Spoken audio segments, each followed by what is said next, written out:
Well, welcome to Extraterrestrial Radio, everybody. I am Art Bell, and it's great to be here tonight. Few adventures since yesterday. Though, first I would like to note, in a, of course, non-biblical way, I love my studio. Over the past several days, I've been getting, everything adjusted in the right place, just exactly the way I want it. I've got this gorgeous atomic clock above me. I keep getting emails about that. One day I'll tell you where to get one like that. I found that clock, the clock you see in the studio picture, if you've seen it, in Radio France International. I went in there and was given a guided tour based on the network status ad back in the U.S. They let me in. Badges and all, right? Up to Radio France International, into the control room, and there was this clock. And I went, oh, God, I've got to have it. And, I was beating around trying to figure out where it came from. They had producers rushing in, trying to figure out where the clock came from. Well, they never did.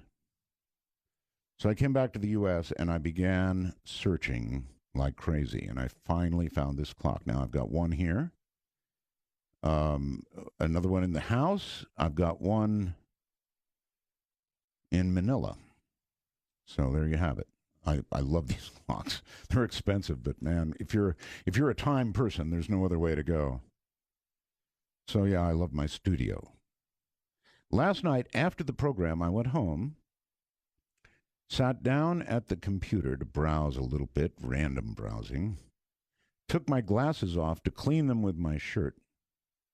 My expensive titanium-framed glasses off. And as they were in my two hands, before I even applied the shirt, I was holding two halves of my glasses. I was chatting with a friend on the phone. I went, oh my God, my glasses are broken. Left a note for my wife this morning. And she went off to the optometrist, as I had asked her to do. And he put in one lens from one set of glasses, and I had another pair of frames, and he put another lens in the other side that was completely wrong. So when I got them back, I put them on, I went, whoa, this isn't going to work. How am I going to read anything on the air? So anyway, it's all straightened out. Titanium, my foot. Oh, by the way, last night, Dr. Greer, his wife, Emily, she's a sweetheart, and she told me, look, Dr. Greer is really tired.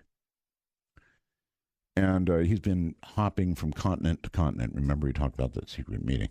Continent to continent, and he really has been. And I said, well, sit him down with a cup of coffee. And I think she's sat him down with a cup of coffee and a pot of coffee and maybe some Red Bull. I have no idea, but boy, that guy could go. All right, I've got some news for you. And by the way, when a guest goes like that, there's nothing to be done. Either you interrupt them and you get, it sounds really rude, or you don't. And that's about all you do. And I don't interrupt. I've got good news for you. Oh, Canada. Oh, Canada. Guess what?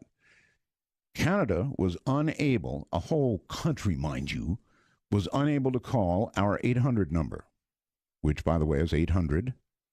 Oh, no, it isn't. It's 855. I guess it's still technically in the 800s, right? 855 REAL UFO or 855-732-5836. Now Canada can call. They've unlocked the entire country of Canada. Thank you very much, SiriusXM. And thank you for other things, too, SiriusXM. Thank you for the sound quality. I've been getting a number of emails saying, my gosh, Art, the sound quality is really superb. And you know why? Because SiriusXM upped the sound quality for this show. That's right. They upped it. So now you know. But I want to thank them for that. I'm very sensitive to sound, as you know. You know how I feel about cell phones, right? Well, they've upped the whole sound quality. I'm talking about on the satellite. No minor matter. Big improvements in the wormhole. I could barely read it before, and now Keith has made it friendly. Has a blue background, white letters. I love it. So, a lot of changes down here. I want to remind you that if you have a guest or that you think would be ideal for the program, you want to contact Paul Bowman. Paul loves getting emails. He's been telling me how much he loves getting emails. So if you have a guest you'd like to book from the show, go to artbell.com and find Paul Bowman's name. He's my producer, and he will take care of you. So there's one other thing. Here in the desert, normally we have really, really clear skies. Absurdly clear skies. But right now, and since this morning, we have had this haze. Oh, it's freaky. You can't see the mountains. You can't find out where the haze is coming from. Normally, if there's a fire, we know about that, and then we get smoke or whatever from California or wherever. No fires. No reason for the haze. No statements from the Weather Bureau. I hope it's not Fukushima dust. So, and this, one last sort of note, and that is, last night we were discussing, everybody wants to welcome me back to radio, and, that's really cool. And I know you're all welcoming me back to radio. But instead of doing it, we're going to adopt from Rush. Rush used dittos. Well, somebody sent me an email, and I don't know how to give credit because wait a minute, maybe I do. Yeah. How about this? Fred. How about Roswell's, folks? If you want to wish me welcome back to radio and all that stuff, just call up and say Roswell's, Art. And that'll do two things. One, it will take care of welcome back, and it's great to hear you again, and all that sort of thing. And two, it'll keep Roswell on everybody's mind, as well it should be. Looking very quickly around the world, Beirut. Seems now they've mapped out the trajectory of the rockets that delivered the nerve agent sarin. And the trajectory looks right at the government. So 'twas not, apparently, the rebels gassing themselves or anything like it. Just what you thought, the government. They're the ones with the rockets. Passengers screamed stop, stop seconds before their bus crashed through a crossing barrier in Canada and then into a commuter train during the morning rush hour in Canada's capital on Wednesday. 6 dead, 34 injured. In Egypt, they're letting the ousted President Morsi talk to his family, and he's okay, I guess. In Mexico, they've got storm after storm after storm. And I believe there are as many as 80 dead now there in the hurricanes that have been spinning up off the coast of Mexico. So not good news. All right, in a moment, you're going to take quite a journey. We're going to be talking to Dr. Jonathan Reed. And boy, let me tell you, this guy has a story to tell that's going to curl your hair. So stand by. Let me talk to you for a moment. You trust me, right? I hope you trust me after all these years. It's something called the Centna Ally. And boy, is it an ally. Instead of a little tinny sound coming out of your cell phone, all you do is put your cell phone together by Bluetooth with the Centna Ally, and then you've got music that sounds like a concert hall. I'm not kidding, folks. It sounds that good. I've shown this to my friends, and they all want it, and then all their friends want it. It's one of those things you have to see to believe. Go to the ZCrane.com website and see it. I want you to see it because it's hard to describe. It's kind of a half circle. Anyway, you can carry it anywhere. It's light, powerful, rechargeable, can accept Bluetooth, USB thumb drives, SD cards, and on and on and on. Anything you want. Full stereo sound that makes a well, it makes most stereos sound lousy. It's that good. You can take it anywhere, picnics, room to room, whatever you want. And it'll stay connected by Bluetooth. It is so cool. It is exactly $69.95, which I wouldn't have believed. $69.95. The Centena Ally. If you trust me about cool electronics, gadgets, trust me on this. Their number is 1-800-522-8863. That's 1-800-522-8863. The C. Crane Company. This is Dark Matter, and I'm Art Bell. I'm going to sort of stop the phone numbers for now because we're going to start the show. Internationally known contactee, experiencer, author, and lecturer Dr. Jonathan Reed, whose stated articles have appeared both on international and domestic television, radio, and internet programs, such as Infinito, I hope it is, channel, the Discovery Channel, MX Costa Rica, Peru, Dreamland, Televisa, and the BBC, speaking in South and Latin America, Europe, and Russia. And he's done some touring since the show, huh? Along with speaking many times with me. He put renowned radio talk show host Art Bell, me, as well as many others in countries all around the world.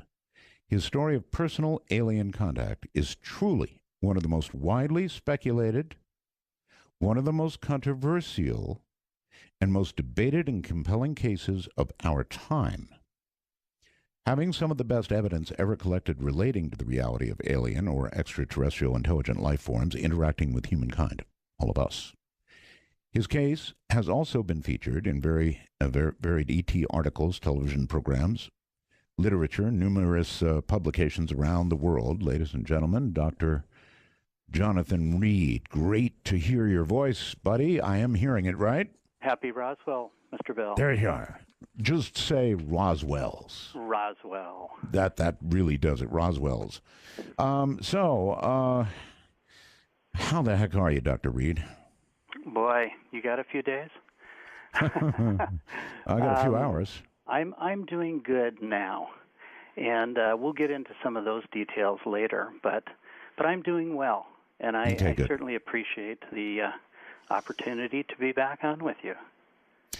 Well, I know that your story is wildly controversial, but I also know, and the audience should know, I don't know if we'll bring them all on, but we've got like 3 more witnesses to what you're about to tell us, as incredible as it's going to sound to this audience. And we have to remember there's a lot of new folks, you know, Sirius XM people that have never heard the show and certainly never heard you and never heard your story. So we're going to go through the original story because it's so, I guess, out of this world, is a fair comment.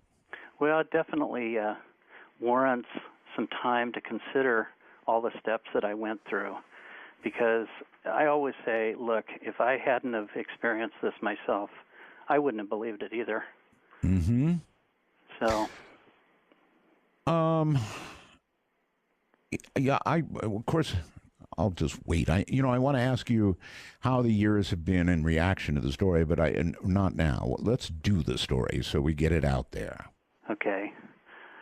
All right, where did it begin? How did it begin? This all happened back in August 15th, 1996. That was a Tuesday in Seattle, Washington, near Seattle, Washington. I had gone for a day hike, with my dog, Susie, who was a 7-year-old golden retriever.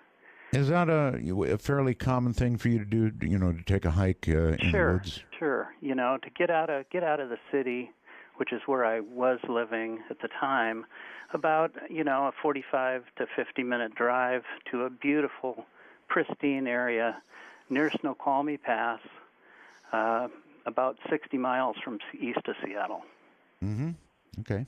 So we just got in my Jeep, and my dog and I, as we did so many times, and drove to the mountains and parked where we normally parked. And Okay, at this point, you're alone, right? pardon? You're alone, right? Yeah, just you and your dog. Just me and my dog.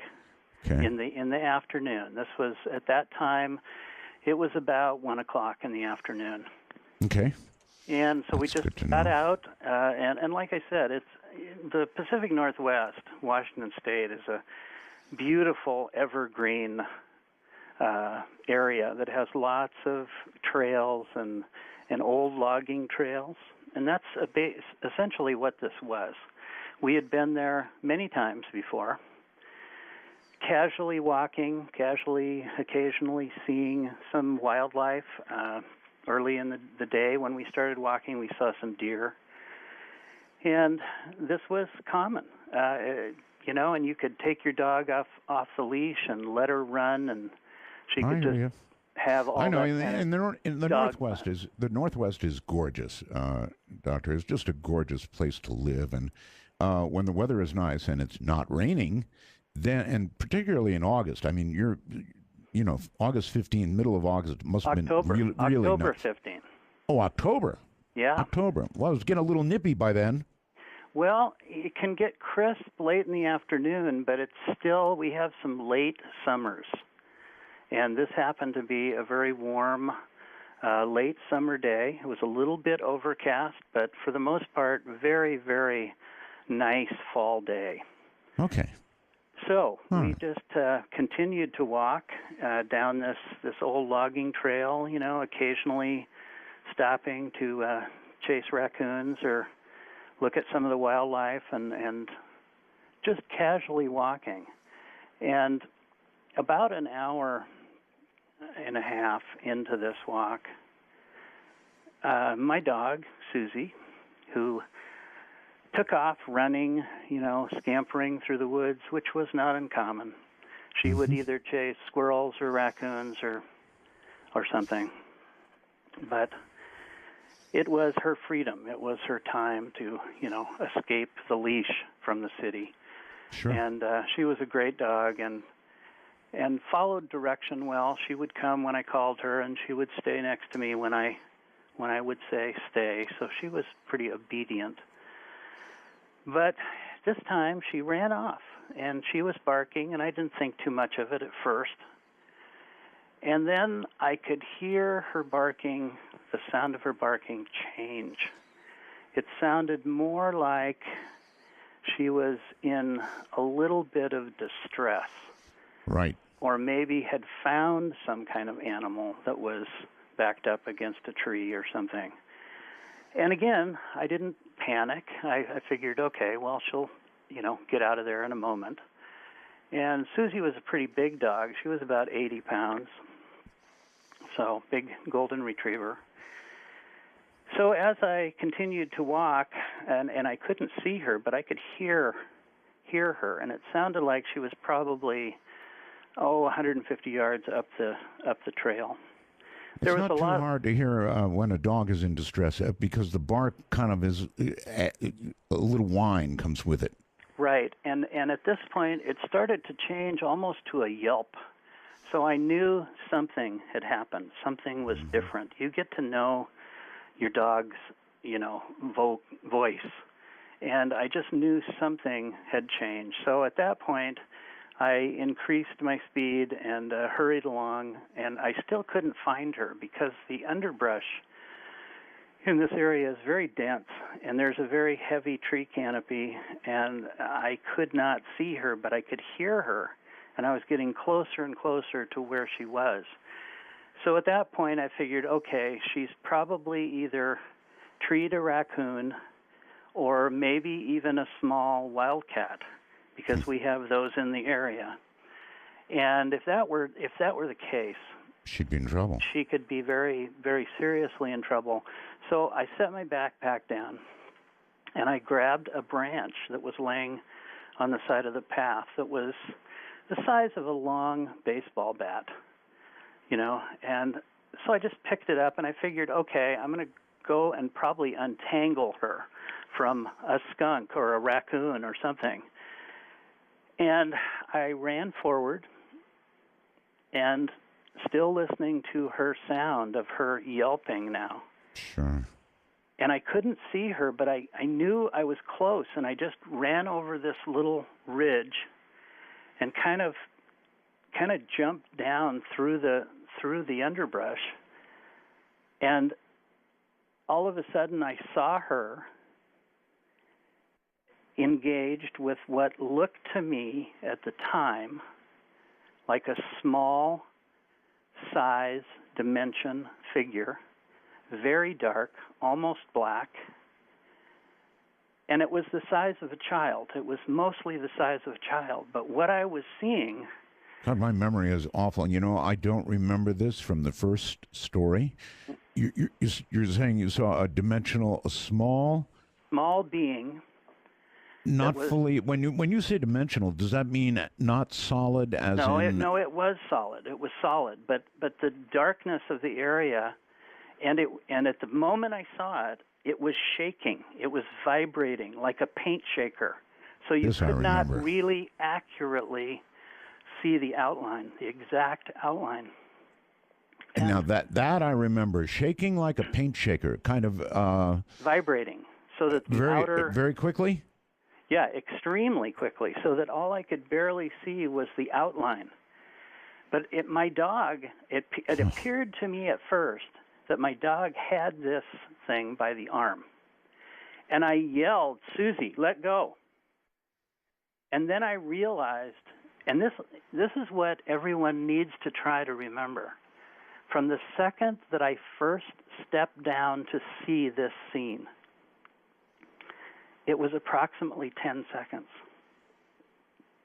Right. And I, a lot of times in real life, when something this incredible is happening to you, time kind of slows down. Oh, exactly. And even describing it doesn't give it justice to how fast it happened. And anyway, what I saw was my dog it looked like my dog with her mouth was attached to the forearm of this thing.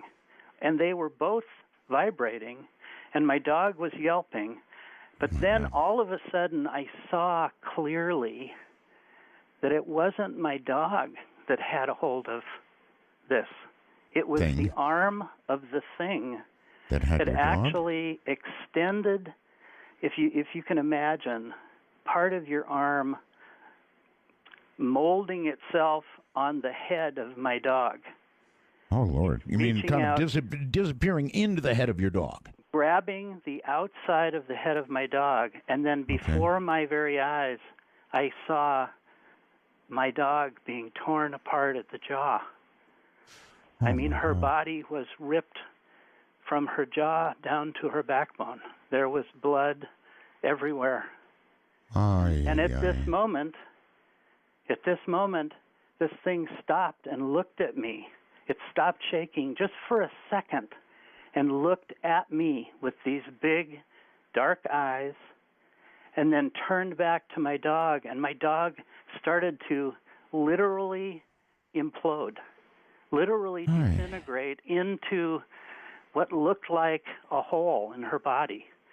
I mean, it literally started to just get smaller, like if you can imagine something vacuuming something up from the inside out. Her body started to fall into this dark space, and then all that was left was this white-gray ash that fell to the ground. And at this point, I jumped forward and hit this thing as hard as I could in the head with this bat, trying to kill it. And it screamed, and I screamed too. You had a bat? Well, I had picked up this branch. A branch. You're right. Along the way, I had just I got you. Okay. In other words, you were expecting probably to be fighting off some animal hurting your dog. Right, exactly, to detangle her from some kind of animal. Got it. But instead, there was this thing tearing my dog apart, and all I remember is the insane feeling of I have to stop this. I have to stop her from dying. I have to, and it was way too late for that. Oh, but I had so to stop. understand that. I so understand that. How It's long like have you your had child. you? How long? Oh, of course, yes. How long had you had her? Well, I had her about 6 years. Oh, She was geez. about 7. She was Yeah. an orphan, showed up on my doorstep. Not everybody listening is an animal person. I am. For me, it's cats. Doesn't matter. Dogs. If you have animals, they're part of your family. That's all. They're like a member of your. Absolutely. Yeah. They are. In fact, sometimes they're a better part of your family. Even after all this time, I can hear it in your voice. The way you're remembering this is so visual and so detailed that I don't know. I can just hear it in your voice that this is what you saw, and it's an incredible thing to have seen. It killed me, Art. When I saw this happen, I mean, it literally tore me apart too. Of course. And but it even became more insane to me because the second I hit this thing, trying to kill it, and I wanted to kill it, it screamed, I screamed. I think in triumph of trying to stop what I was witnessing, but I almost missed it. I mean, I'm not an athlete. I'm 190 pounds, and but I almost didn't hit it. But as I struck its head, it started to fall down. The branch had breached its skull. It had broken its skull. So this fell thing to was the ground. definitely solid, right? Oh, absolutely. I mean, if you were able to, and so you smashed it, huh? Oh, well, and you've seen the pictures, and there's pictures now on Okay, Dark let's Matter. stop here. Let's stop here and send people to artbell.com. That's the actual website, artbell.com. And we've got, you want to describe what's up there, where we should look, and what we should be looking at for this part of the story anyway? Well, I don't have a computer on in front of me, but I'll tell you what I sent you. Sure. I sent you 3 different pictures of this creature. We'll call him a creature at the moment. And this was after I had knocked it down and laid it on a thermal blanket that I had in my pack. But you can see its head, you can see its neck. It's very old looking. It has veins and eyelids and a mouth and no ears. It has ear canals. If you expand the one side view, you can actually see the ear canals. Everybody better go take a look. Artbell.com, and he actually has pictures of the creature. I would say this. The second one is my favorite, or is it the first? There's 3. Oh no, the third one is my favorite. Now let me just say something here because it's important. These pictures were taken prior to digital photography. Mm-hmm. In 1996, we were still using film. This is 35 millimeter slide film and negative film. By the way, Doctor, hold on. I want to bring something up. Mm-hmm. I know it's 35 millimeter. And the pictures that you sent tonight, particularly of the obelisk, we haven't even come to that yet, but back when you took that photograph, they were better quality than they are now. The obelisk was so clear that people got upset about it. And that was 35 millimeter photography, right? Yes, 35 millimeter, and a good camera, good Nikon camera. What happened to the better quality photographs that you originally supplied to us? Well, when I was told today that I needed to send some additional things, I contacted some of my team, and they sent you what I asked them. As far as original, they're all original. Some are just maybe a little more clear than others.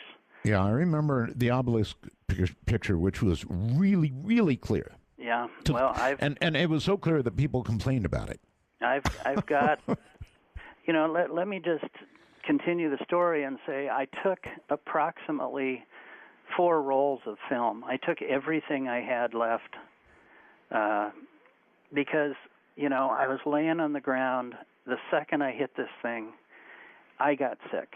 I got instantly, violently sick, a crippling sickness that dropped me to the ground, to my knees. Can you describe nausea, or what do you mean by sick? So sick, no control of my bowels or my bladder, or throwing up to the point of bleeding, gasping for breath, and not having any muscle control in my body at all. At this point, the creature is itself on the ground next to you? Laying, as far as I was concerned, dead on the ground within about 2.5 to 3 feet from me. And I was now laying face to face with it. Oh, God. And you were sick as a dog. How long did that last? Probably about 2.5 hours. I couldn't get up. I would try to get up. I would fall back down. I would try to slow down my breathing, and I would be gasping for breath. I felt like something had instantly hit me, had overcome me, had taken over my whole body at the second that the impact of the branch hit his skull. And again, this didn't make any sense to me. It didn't make any logical sense. Prior to this, I was feeling just fine. It was just a normal day. But the second... Something transmitted to you through that. Yes. And the closest thing that I can relate it to, that other people have since identified to me, is the same feeling that people have said when they had some kind of radiation poisoning. Wow. So this was, and when I say a crippling sickness, I mean unbelievably crippling, to the point where I actually thought I was going to die within the first 5 or 10 minutes. I believe that. I mean, if you were down for hours, couple hours. Well, I just couldn't get up. I'm with you. You would think you're dying. Sure, that's common. I was crawling. The ground, the air felt different. Uh-huh. It felt spongy and thick and hot. Nothing felt normal. Everything felt out of place. Yes. None of the things that I recognized as a normal life were now in place. And all I could think was, I've got to survive this. I've got to get away. And I started to crawl away from the body just to get away, to maybe mentally focus on something else. Quick question. Do you think that the effect that stayed with you for like a couple of hours that you just described to us was from being in continued proximity to that body? I mean, I would do the same thing, try and crawl away from it, but I'm just wondering, do you think that continuing effect was because the body was there, or just from what happened when you cracked that thing in the skull? I think it was a combination of things, of events. As I tried to crawl away, using what little logic I could find that made any sense, I started to hear a sound in the forest. And it was like a low, ebbing, harmonic tone. And I didn't know what it was. I didn't know where it was coming from, but in my mind I thought, well, maybe it's another hiker. Maybe somebody's got a radio or a boombox or something, and I'm hearing this sound. And I thought, yes, I need help. I hope, that this is what it is. And so I would kind of crawl a little farther, and I'd kind of prop myself up next to a tree, and then I'd get sick again, and I'd throw up, and I'd, just lose all control of my body.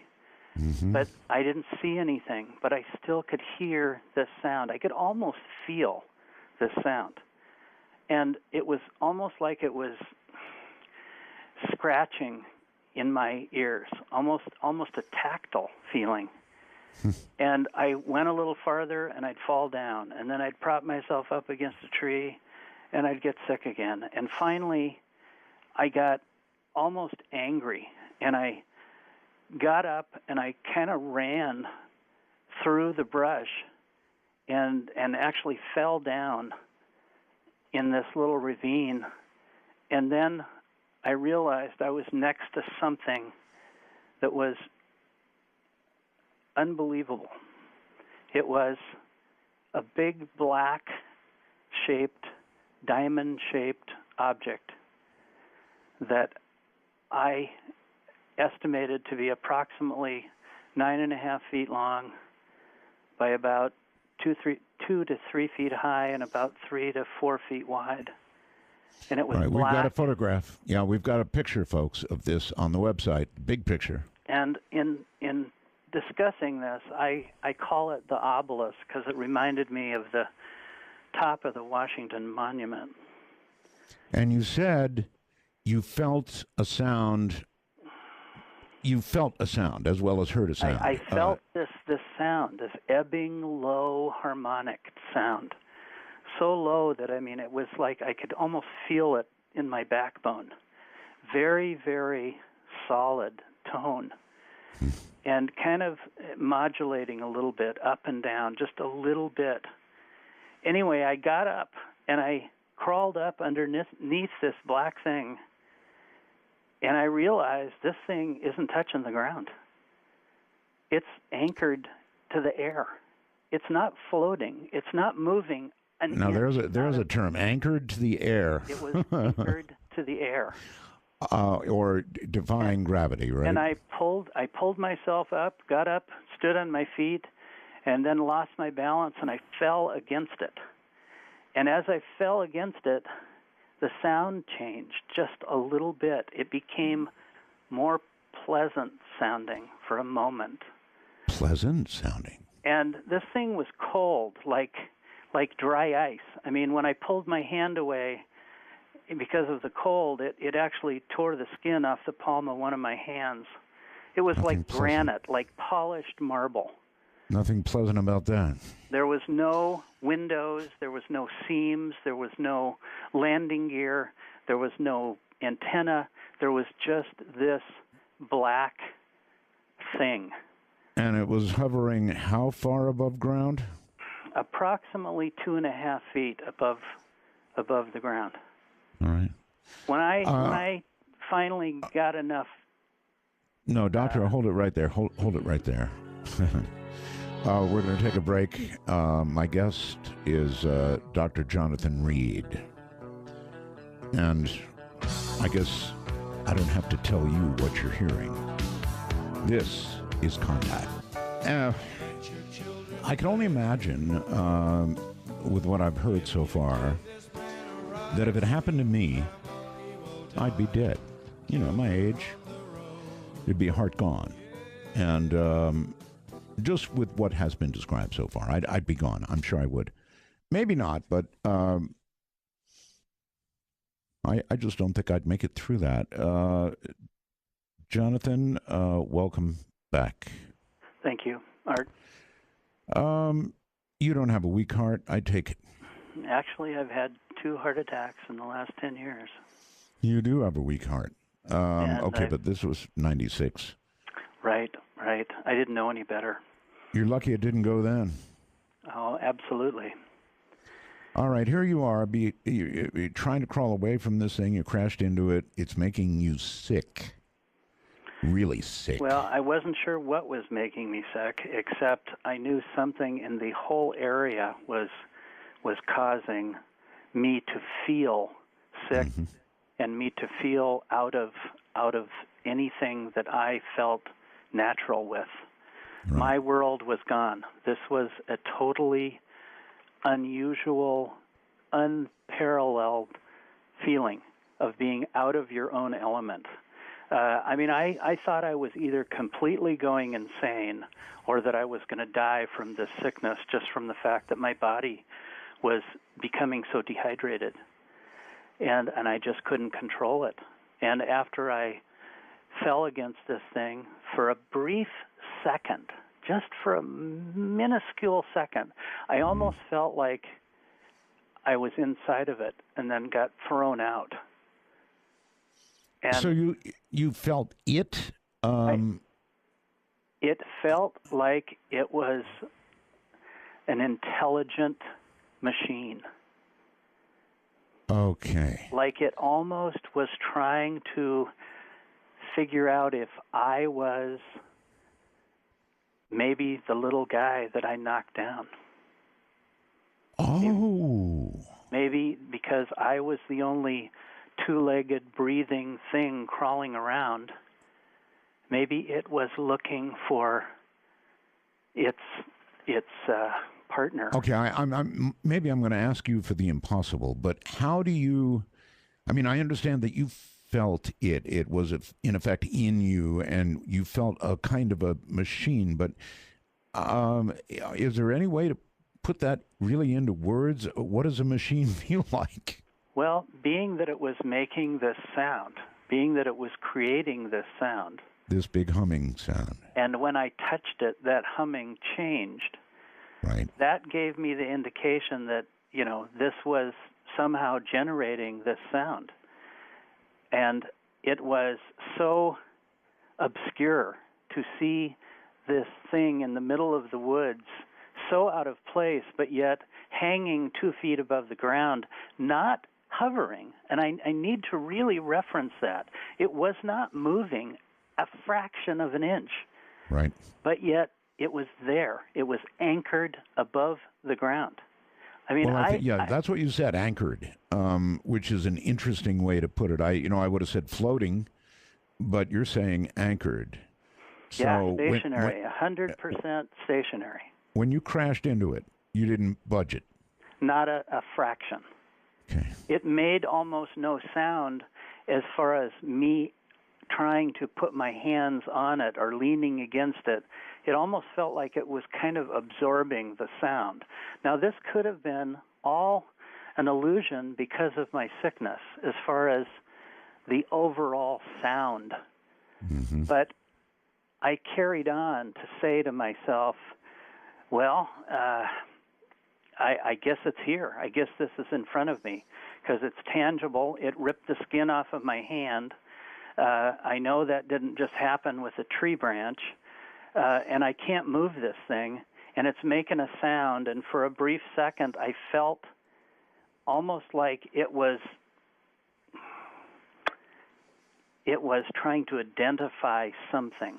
Mm-hmm. And then maybe I wasn't it. But this is speculation after years and years of thinking about this. I mean, at the time, I had no idea. I was just going completely out of my mind, trying to find some logic to hold on to, because nothing made any sense. And I knew that my body alone was quickly becoming in severe state of shock. Right. And I was conscious of that. I was conscious of the fact that I couldn't breathe. I was gasping for air. And when you do this for a long period of time, you almost lose consciousness and then come back because of the whole air process of your body. So I was readily aware that my body was going into shock. So my mind was survival. My mind at that moment was survive this. Mm-hmm. So at that moment I said, okay, I got to get some water. I have to get some water in me because I had emptied all of the water in my body that I had between throwing up and losing control of all of my functions. So you were in shock. You were severely dehydrated. And I was aware I needed to get some water. And I had some water in my pack. I always take things with me when I go on a day hike. When you've done it for years and years, you realize there's certain things you take with you. Mm-hmm. I had some dog treats. I had a thermal blanket. I had a first aid kit. Some of the just bare essentials. I had water, a water canteen. I had a couple of cans of soda. And I knew I had water in my pack. And to me, to focus on this at that point gave me great solace, gave me great, restored some idea that I was thinking a little bit clearly. So I focused on that. And I actually crawled back up, which was probably 200 feet to where my pack was, where I had left the pack. Right.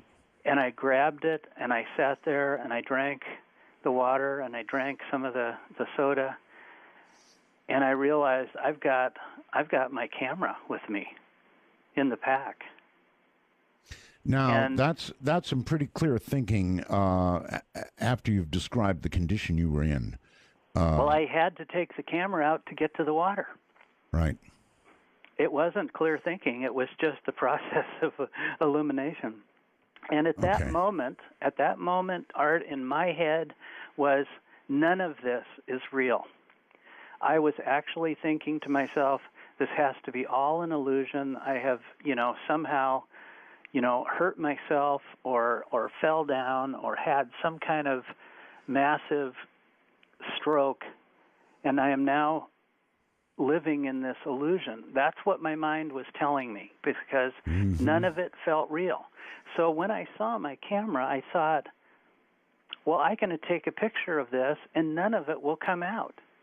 And then it'll prove to me that this nightmare is not going on. That was my thinking. I completely understand. Yeah. I've got this in my hand. I know how to use a camera. I was a pretty good amateur photographer. Photography was kind of my hobby. Sure. So I thought, well, I'll just prove to myself that this isn't here. So I grabbed my cameras. I walked back over to where this was. I took some pictures of the body crawling around on my hands and knees. I crawled back over to where this black floating shape was. I tried to clear some of the brush underneath it away. Right. So that it was even clearer that it wasn't touching the ground. And as I did that, as I tried to clear some of the ferns away underneath it, there was a feeling as I moved this stick, this branch to pull away the ferns, like there was a density of the air underneath this thing that was different than the air around it. Almost like if you put a branch or a board in water. Yes. When it enters the water, it has a resistance that's different than the air.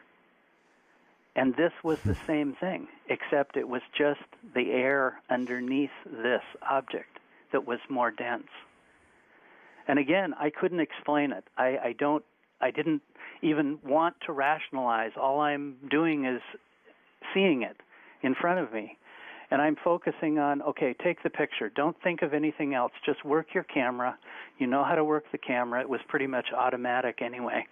And I concentrated on that. I totally focused on, almost obsessively, on take the pictures, Jonathan. Sure. And because it gave me, again, some kind of promise of logic, because I knew how to take the picture, I knew how to take the film out of the camera and reload it, and I just kept saying, I'm going to do this, I'm going to take this, I'm doing this now, I'm taking the picture. And I did. And I also had a video camera with me. And I videotaped this whole area under the state and condition you had I was recovered you had really recovered a lot to be doing that. Actually not, Art. If you hear the videotape, I am so hyperventilating and so stopping and so throwing up during the videotape that it's clear that I was not recovered. Art, I am just a man, and I was running on pure adrenaline and only holding on to that logic that kept me moving forward, because I didn't want to think about what had happened with my dog, what had happened with this creature, what had happened to me. I didn't want to think about it. I wanted to just be healthy. I wanted to just come out of this nightmare at the moment. So that was the only logic going on. Now, Art, you've had some of those photographs from years ago. Oh, you yes. even had the negatives. Oh, yes. Listen, folks, these photographs are so clear. I wish the ones that we had up on the website for you right now were as clear as the original photographs. They were so clear that people raised hell about it. Usually it's, it's a fuzzy photograph of a UFO. This was so clear that people complained. And Dr. Reed is right. I have the negatives to these photographs. Story over. And we also had other people, independently look at the negatives and look at the videotape. And it is exactly what it is. It's just normal negatives, normal positive prints. There's was there any no reaction? tampering. Yeah, was there any reaction to either by the object or the creature to the photographs being taken? Well, as far as I was concerned, the creature was dead. I mean, Dead, his yes. skull was broke open. There was a 2-inch hole in the back of his skull. It had cracked the intracranial sac. The blood was everywhere from it, and Was it wasn't. red? Was it red blood like ours? Yes, exactly like ours. Is it your impression that the obelisk was a vehicle, or was it a companion, or what was it? Well, I've never felt it was a craft. Many people have said it was a craft. Mm-hmm. I have felt that it was something else, but it was, in my mind, it was alive. It was readily sensing the area and or causing my body to be in such distress. Maybe it was a defense mechanism. I don't know. But it could have been a portal to another dimension. It could have been a doorway or a toolbox. Okay. From its size, you wouldn't think it would be the craft, but as you point out, it could be still a means of travel from wherever to here. Yes. And since then, I've talked to lots of people all over the world who have also seen the same shape, the same dimension, the same object, many, many, many different places and over the last 100 years. Now, that's really interesting. In other words, after you originally told this story on my program, you did a lot of, touring? Well, I once you allowed me to tell my story, and you were the exclusive first point of me going public. A lot of people inquired. A lot of people wanted to listen, to understand what I'd gone through, and I felt at the time that I guess this is what I need to do. Is I need to tell people. I need to share this with people. Well, I don't blame them. Anybody, for example, even right now, and it's almost as though you're remembering more than you did then.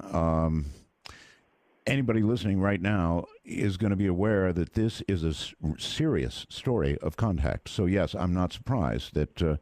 Well, it's serious, but what I want to add in is, I've since learned, Art, that there's thousands of people who have very similar stories. They just... I know, but they don't have very similar evidence. That's right. They either were smart enough not to bring it forward, or they just didn't have it. Look, I'm not... I was not experienced into this. I was never a believer or even a prescribed interest into this field. I didn't even like science fiction. I was a serious scientist, a doctor that works with logic. So this was totally out of my element, not even of my interest at the time. So my whole paradigm began to collapse because I could not find any logic.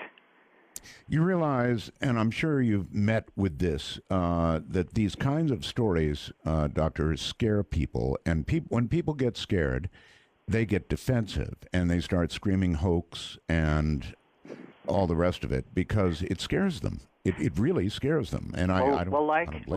Like I said at the beginning, Art, if this hadn't happened to me, I wouldn't believe it either, except for the fact that there's a lot of physical evidence.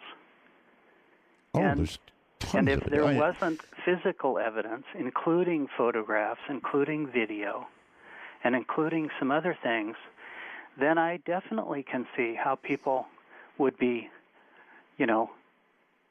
hard to see it as being anything other than just a story. Sure. All right. Well, let's pick up because there's so much more to it. Now, you've taken the photographs. Taking the what? photographs, I put everything, Video. kind of crawled back to where I had dragged the pack and drank the water. I drank more. I tried to rest. I tried to not hyperventilate so much so that Smart. my body could kind of stabilize.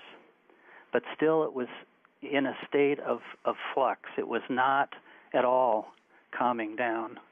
Right. But I felt more, shall we say, more stable. Maybe just because I was doing something and accomplishing something with the photograph. Well, yeah, something familiar that will really help you when you're in shock. And so when I was putting all this, taking the cameras out of my bag and grabbing the water, I pulled everything out of the pack, out of my day pack. And I just kind of, threw it on the ground as I was grabbing for the water. Well, one of the things that I had was a thermal blanket, which is, for people who don't know, it's a Mylar type material, plastic that you can wrap yourself up in if you find yourself in the snow or if you find yourself in distress in the woods, to keep your body temperature from, reducing.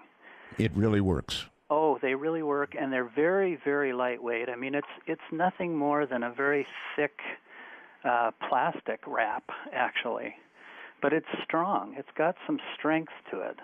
Mm-hmm. Well, I had pulled this out, and it was all in a little package, all folded up in a little package, and it's kind of a silvery gold color, and I'm sitting there with my cameras and putting kind of stuff back in the pack, and I'm thinking, what am I going to do? Now what am I going to do? Right. It's an hour and a half back to my Jeep from walking comfortably when I arrived. Now I'm crawling on the ground. What am I going to do? So I thought, well, I gotta take this body, and in my mind I'm thinking, I gotta take this body and put it somewhere where the animals won't get to it. I think I would have been afraid to touch the... Well, I was. I was afraid to touch it. I was in fear of everything. But my mind logically said, cover it up. Cover it up so I don't even have to look at it at this moment. That I get.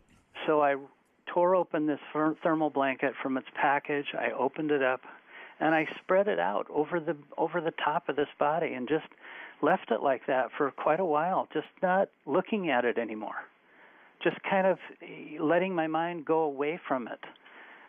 And that felt better. It felt better not to look at it.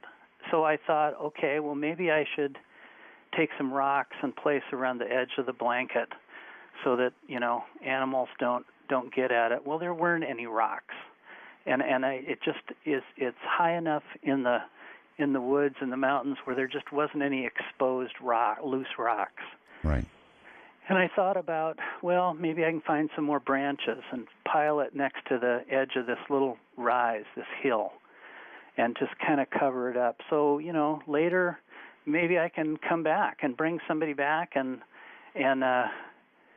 try to figure out what this is, because I didn't know what I had killed. I understand. You never gave any thought, did you, to trying to drag this thing back to your car?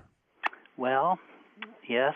At that point, Art, I decided I would cover this thing up, and I tucked this thermal blanket under the body without touching it. I didn't want to touch it at all. And I just kind of wrapped it up like a burrito, okay, quick question. I'm sorry, I don't mean to be barging in, but a sense of, maybe you didn't get it from dragging, but do you have any sense of how heavy this thing was? Well, when I pushed the thermal blanket underneath the edge of it, I moved the body. I could feel my hands and my arms moving the body. And I felt surprised that it was so light in weight, that it was so extremely light. This was the size of a 12-year-old child. Oh, that's pretty big. Yes, it was about 53 to 56 inches in total height, but it weighed probably 50 pounds. Huh. So it just didn't make any sense. Of course, nothing made any sense, so why should that be anything different? And at Now, that point... didn't you tell me you were an hour and a half from your car? Yes. Yes. Okay. So I wrapped it up. I folded the ends around it. I took the straps of my pack and put around it to lift it up like a sling. And I was going to drag that over to the edge of this hill and put branches on it if I could find them. Well, when I picked it up, I realized, this is amazingly light. It's just incredible. So I took it over to the edge of this hill as best I could, stopping to throw up. And I really couldn't find any branches right there. So I decided, well, I'm going to walk up, put my pack in one hand and this thing in the other. It created a balance. And I'm going to find a place to put this. And then I'm going to get out of here. I'm going to go to my Jeep, because at that time it was getting later in the day. At that point it was, past probably 3:30. And late in October, it starts to get dark. Right. And I knew I needed to get out of there. All right. So this was now maybe 2.5 hours or so into the incident, right? Right. All right. Doctor, hold it right there. We've got to take a break. And this is some story, and you're far from done, folks. Earlier, when I advertise Sea Crane products, I say things like, trust me on this. Well, trust me on this one. It's the FM transmitter. And this so goes with Sirius XM. If you have a Sirius XM receiver and you buy one of these FM transmitters and you hook your Sirius up to it, then you can set the FM transmitter to transmit anywhere in the FM band, and everything that's coming over Sirius XM gets retransmitted in the FM band. Now that means you can go to any radio in your house and listen away. Is that smart or what? Now, of course, Sirius XM is not the only thing you can attach it to. You can attach it to your iPhone and play music, iPad, iPod, smartphone, computer, internet radio. Doesn't matter. It'll transmit all of it to the FM radios throughout your house. They say up to 45 feet line of sight. However, we always like to remind you not to attach a 30-inch wire to it for improved distance. We like to remind you not to go to the internet and look up ways you can fiddle with it. It's powered by an AC adapter, runs on 2 AA batteries if you want it to. I prefer the AC adapter. Covers the whole FM band.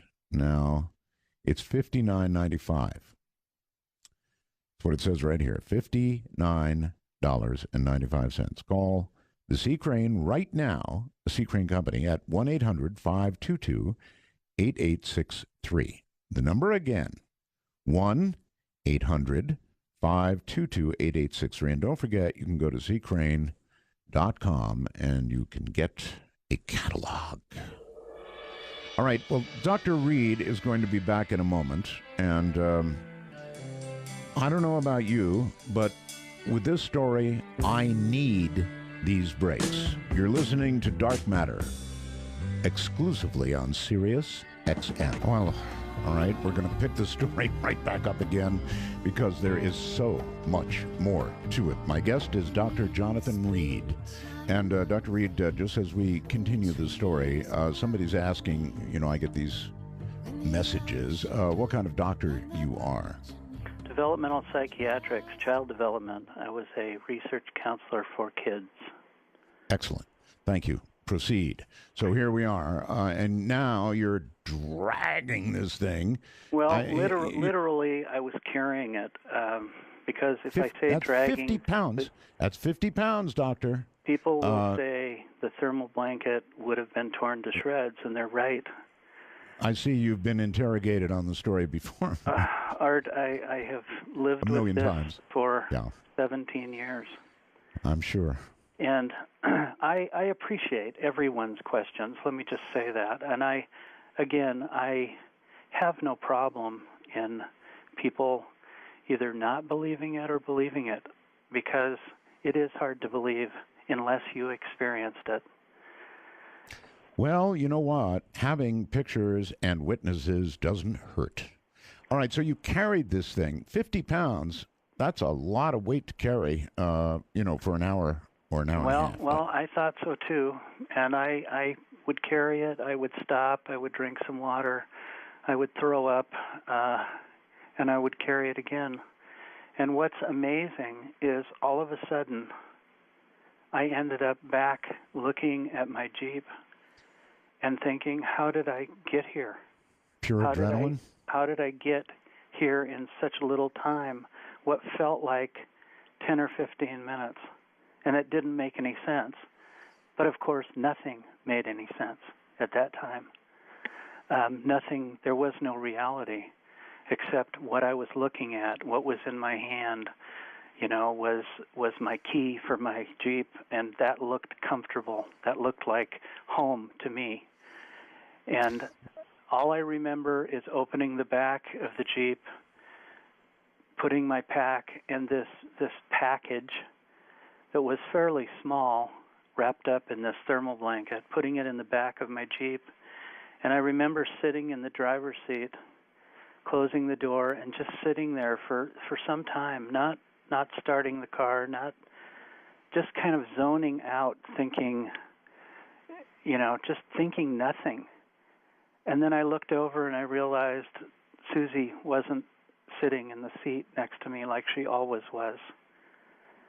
And I knew something had happened, something. Was there any, may I ask a question? Was there at any point when you touched, even through the thermal blanket, I guess you wouldn't know. I'm just curious whether there was any warmth to the body of this creature, or stone cold, or, anything? It was, for all of my logic, it was dead. It was not breathing. It was not moving. Its skull was broke open. There was blood and brain material coming out of that hole. Gotcha. As Rush would say, room temperature then. Any time that I moved it or touched it, it never moved. Mm-hmm. So it was just dead weight to me at that point. And, I want to say again, I didn't have any great plan.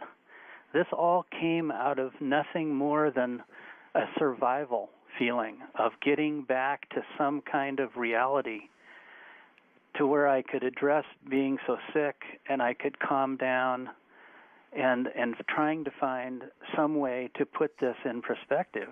All right. Somebody named Heather is asking, was there any scar on your hand from having touched that ship or that obelisk? Sure. The inside. There was. The inside of the palm of my hand, the skin was torn off.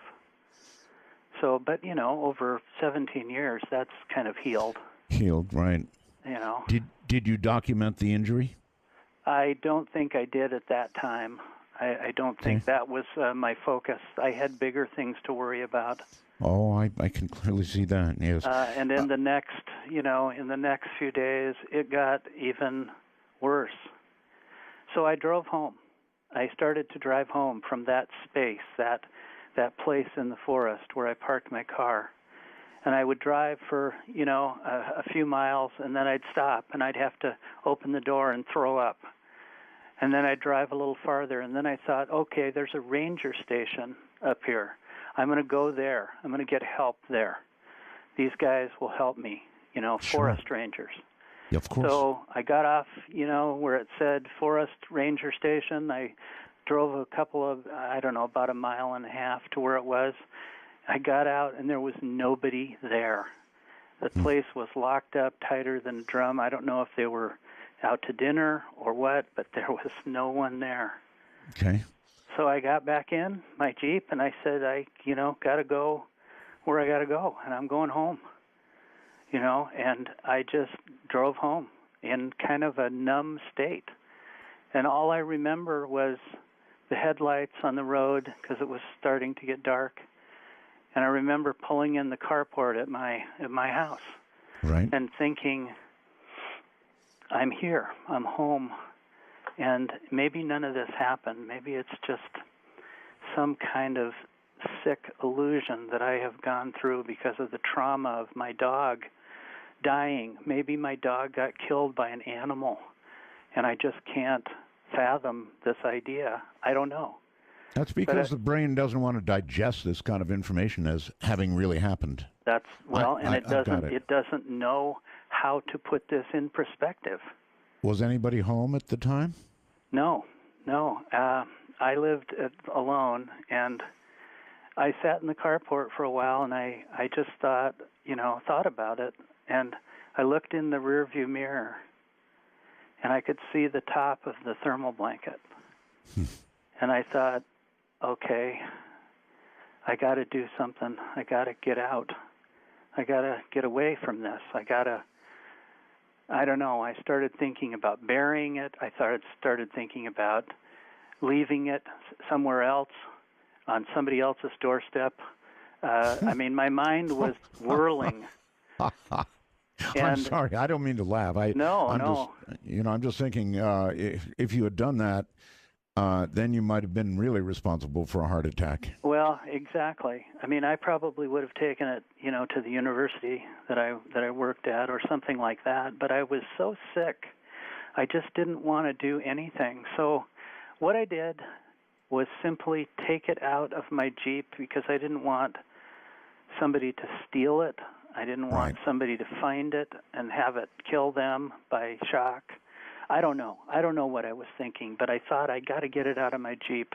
And my Jeep is right next to my garage, which is an exterior building not connected to my house, a two-car garage. And I thought, well, I'll just put it in there. So I opened the inside door, small, door to my garage. Sure. And walked in, turned the light on, and right in front of me against the far wall was my freezer, a big coffin-like freezer. Coffin-like. And I thought, this will hide it. This will preserve it. This is dead meat. It's going to go bad, and at least I don't have to look at it. And so I put it in the freezer. I literally just opened the top of the freezer and lowered it down and thought, it's out of sight, out of mind, and now I'm going to go in the house and stand in the shower. And this was over your meats and frozen? No, there wasn't much in that freezer. There was a separate rack that I just took out that had some frozen things, and Art, I didn't care. I didn't care. I wanted it out of my sight. Well, actually, a freezer is a logical place to put a body that you want to preserve anyway. Well, I don't know that I wanted to preserve it as much as I just wanted to get it out of my hands and out of sight and mind for the moment. That was the logic. Again, I was not thinking very clearly. I was thinking step by step just to get to the next point where I could calm down and not be throwing up and filling my pants. So I closed the garage door. I walked in the house, and I did exactly what I said. I stood in the shower with all my clothes on for I don't know how long, just letting the water run all over me and tried to clean up. Didn't even take your clothes off? No. Okay. No, I was a mess, Art. I bet you were. And by the way, everybody, listen, if you want to see, by now I know you do, the Associated Photography, even though it's not the original best, it's up on the website, artbell.com. Pictures of the creature, pictures of the obelisk we've talked about, pictures of all of this. So go take a look. And I know people are doing this in incredible amounts because it's beginning to crash my ability to read questions. Well, even our website has crashed twice since we've been on the air. So yeah, I'm sure Keith is doing backflips over there. But that kudos happens to Keith. Well, he's like I am, sort of cranking up, getting going. So I understand. He's probably added another server or two by now. All right, so the thing's in the freezer. You're in the shower. And I get out. I try to calm down. I try to drink water. I try to sit down. I can't. I'm laying down. I'm thinking. I'm feeling a little better, maybe 10% better. So I'm not panicking, trying to think, well, I've got to go to the emergency room. Mm-hmm. But I'm now thinking this had to be trauma. This had to be trauma-induced by the fact that my dog was killed in front of me by an animal. And that's what my mind wanted to believe. My mind started to create this scenario while I was in the house, while I was calming down, that this was the only logical answer, that this must have been an animal and that killed my dog, and I just, for some reason, spaced out. I just but lost somewhere in your mind, control. though, you knew, number one, there's something I put in the freezer, and number two, I took a whole lot of photographs. Well, so, at that point, Art, I was thinking, what's got to be in the freezer is my dog, Susie. Oh. That's what I had to have wrapped up. That's what I had to have brought home. I truly understand. And I felt comfortable thinking that. Sure. Because it made more sense. It was more realistic to me that is very logical, that could have happened. So I convinced myself that that's basically what it was. And I even got dressed and went out to my garage and said, absolutely, this has got to be Susie.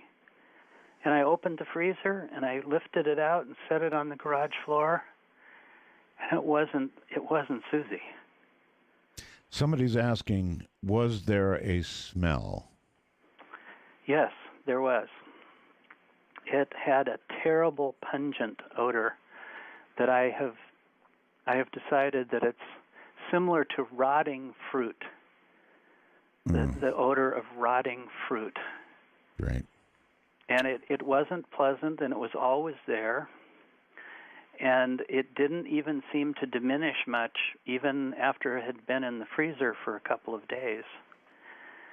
But to continue, I saw that it wasn't my dog. I put it back in the freezer. I went in the house, and I'm now thinking, I got to call some people. I got to get some help for me with this. I'm, trying to keep from going into shock again. So I started calling my friends. And, you just pick up the phone and you start dialing those who are most familiar that you call. That's what I would do, too. If you really think about it, would you call the police right away?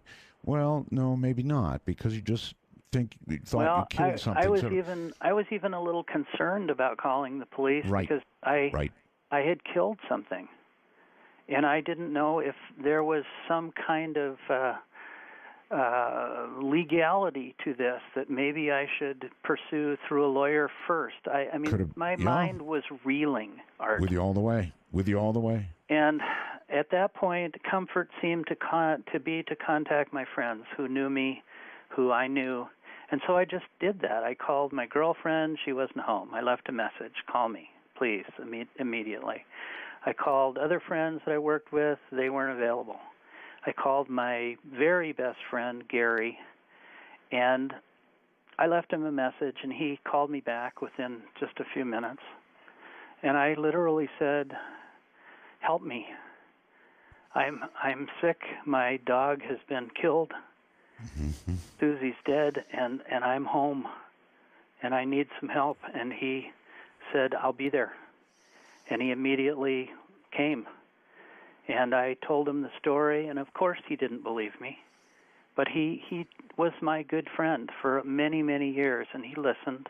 So he came. He knew I was sick. He came and sat in my living room.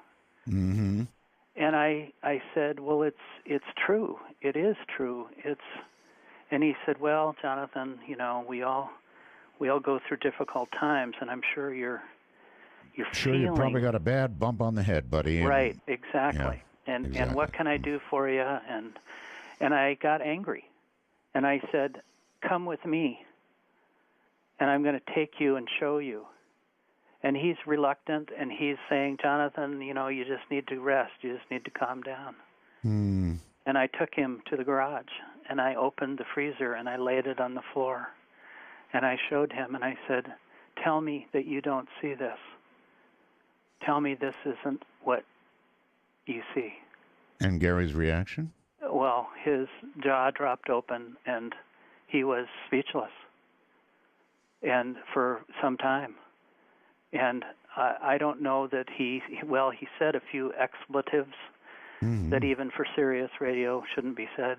That's quite all right. We get the idea. At that point, he kind of backed up against the wall, and I said, well, I got to put this back in the freezer. And he just stood there. He didn't say anything. And I walked by him, and he was just like in a trance. And I said, I got to go in the house. I got to sit down. Shock. And he followed me in, and he sat down and just sat in my living room, almost speechless. And I said, it's true. This happened. And he just looked at me, and he said, it's incredible. And I said, I have videotape. You want to see it? And he just, again, stared at me like I was insane. And I took the videotape that I actually recorded in the forest, and I played it on my television.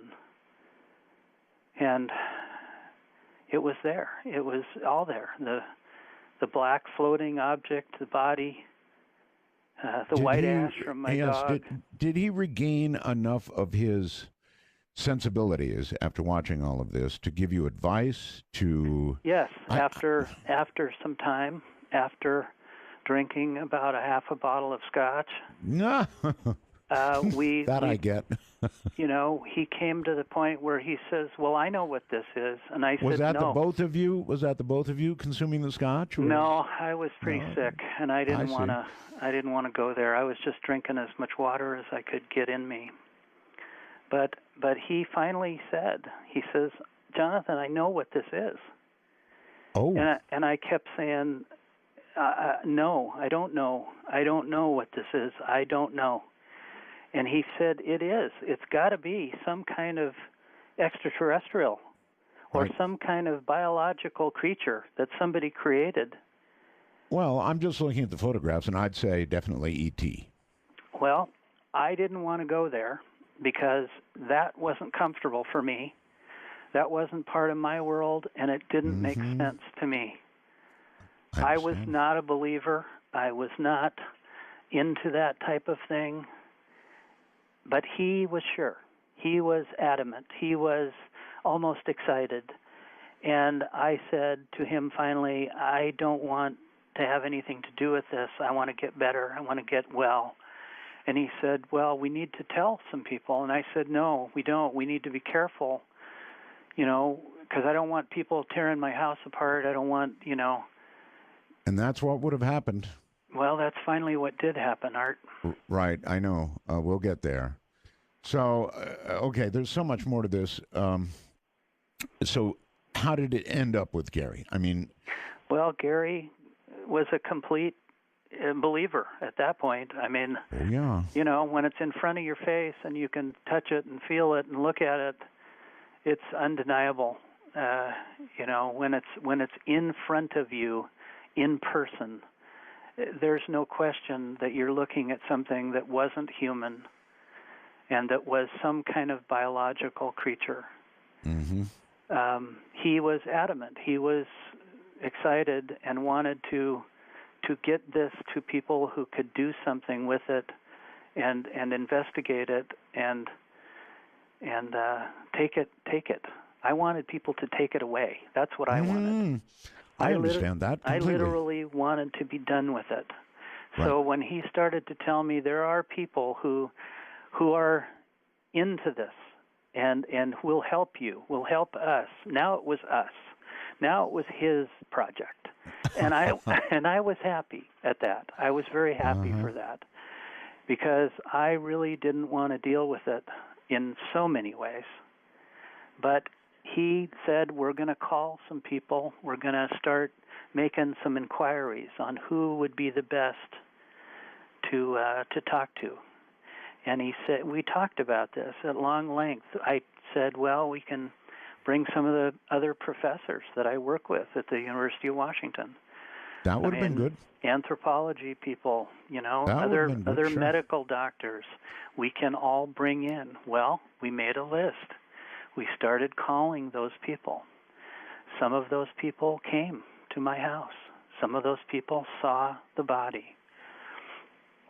Some of them didn't come. And How this many was saw it? How many, Doctor? during the first 9 days, and there's a reason I'm referencing 9 days. Okay.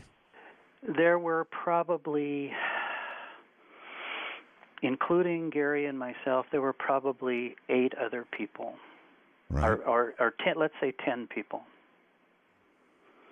And that included some of my own family, some of my girlfriend, some very good close friends of mine, and some people that I worked with who I respected.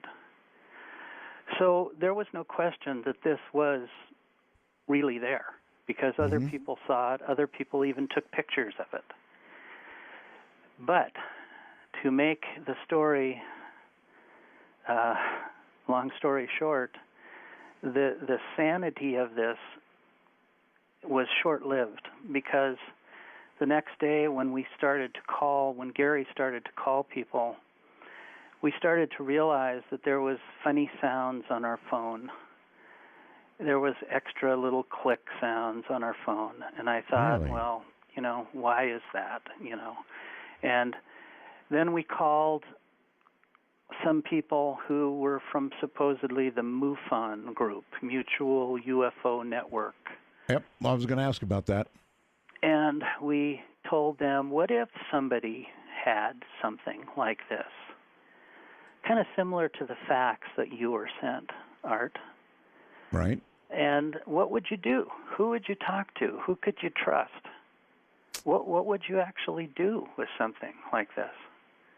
So we started asking those questions hypothetically, but seriously. Most people hung up. Most people, we called Air Force, we called the police, we called a lot of different groups who basically didn't want to have anything to do with it, because they thought it's a prank. It's got to be some kind of a fraternity prank or something. Sure. But when we called the MUFON people, they were excited. They were very happy. They gave us good information not to tell anybody else, not to talk about it. They wanted to meet me in a public place. They asked if I could bring some of the pictures, if I had them developed. And within a day, I had them developed. Within a day, okay. Yeah. Photo processing, there was a lot of independent photo processors who you could run the film up to, and they'd have it to you, in 4 or 5 hours. Right. So that's what we did. And so anyway, consequently, we met with these people. I gave them a box of things, pictures and some negatives and a few other things. You had an awful lot of proof. Yeah, I did at that time. And I gave it to them, and then they said, okay, well, here's, another number for us. Call us back. And, we'll definitely be talking to you by tomorrow at a certain time. Well, that time came and went. They never called. We called the number. It didn't exist. It was an out of order number. We called a MUFON number that was listed in the directory. That's, a paper book for those who don't know, the phone book. And they said they never had heard from us. They said that they had never gotten a call from us. So somebody had intercepted Right.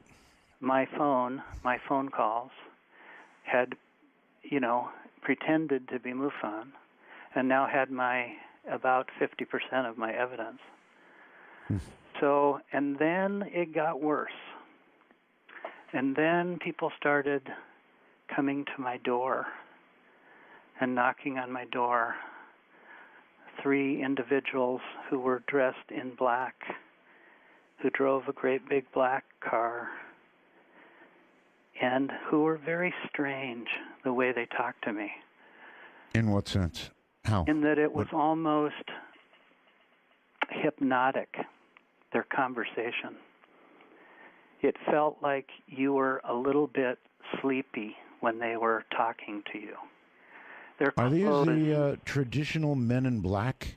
well, they were in black suits, and they looked like that to me, but I had never heard that term before myself. I understand. Doctor, hold on. We've got to take a break.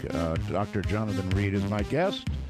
We're crashing websites all over the place. That I know because I'm crashing here. Alien in the Freezer story. I'm Art Bell. This is Dark Matter. This is Dark Matter, everybody. Dr. Jonathan Reed is my guest. And we're talking about a classic story called The Alien in the Freezer. And no joke. I know that a lot of you are probably sitting there wishing it was a joke, but it's not. Dr. Reed, welcome back. Thank you, Art. Just pick right up and go to where you want to go. We've got, I guess it's not yet, but we've got 3 witnesses who can attest to the things that you're saying right now. So rather than me trying to decide the appropriate time for them to come in, you tell me. I will do that. And that'll Okay, be good. shortly. Okay, good. Let me just say, these people who came to my house were organized. They were professional. They were definitely stating facts that I didn't believe they could know. They were telling me in a very calm, professional manner, Dr. Reed, we know what you have. We know what you found. And if you don't give it to us, your whole life is going to change. And they started softly saying change. Then they started saying, your life will never be the same.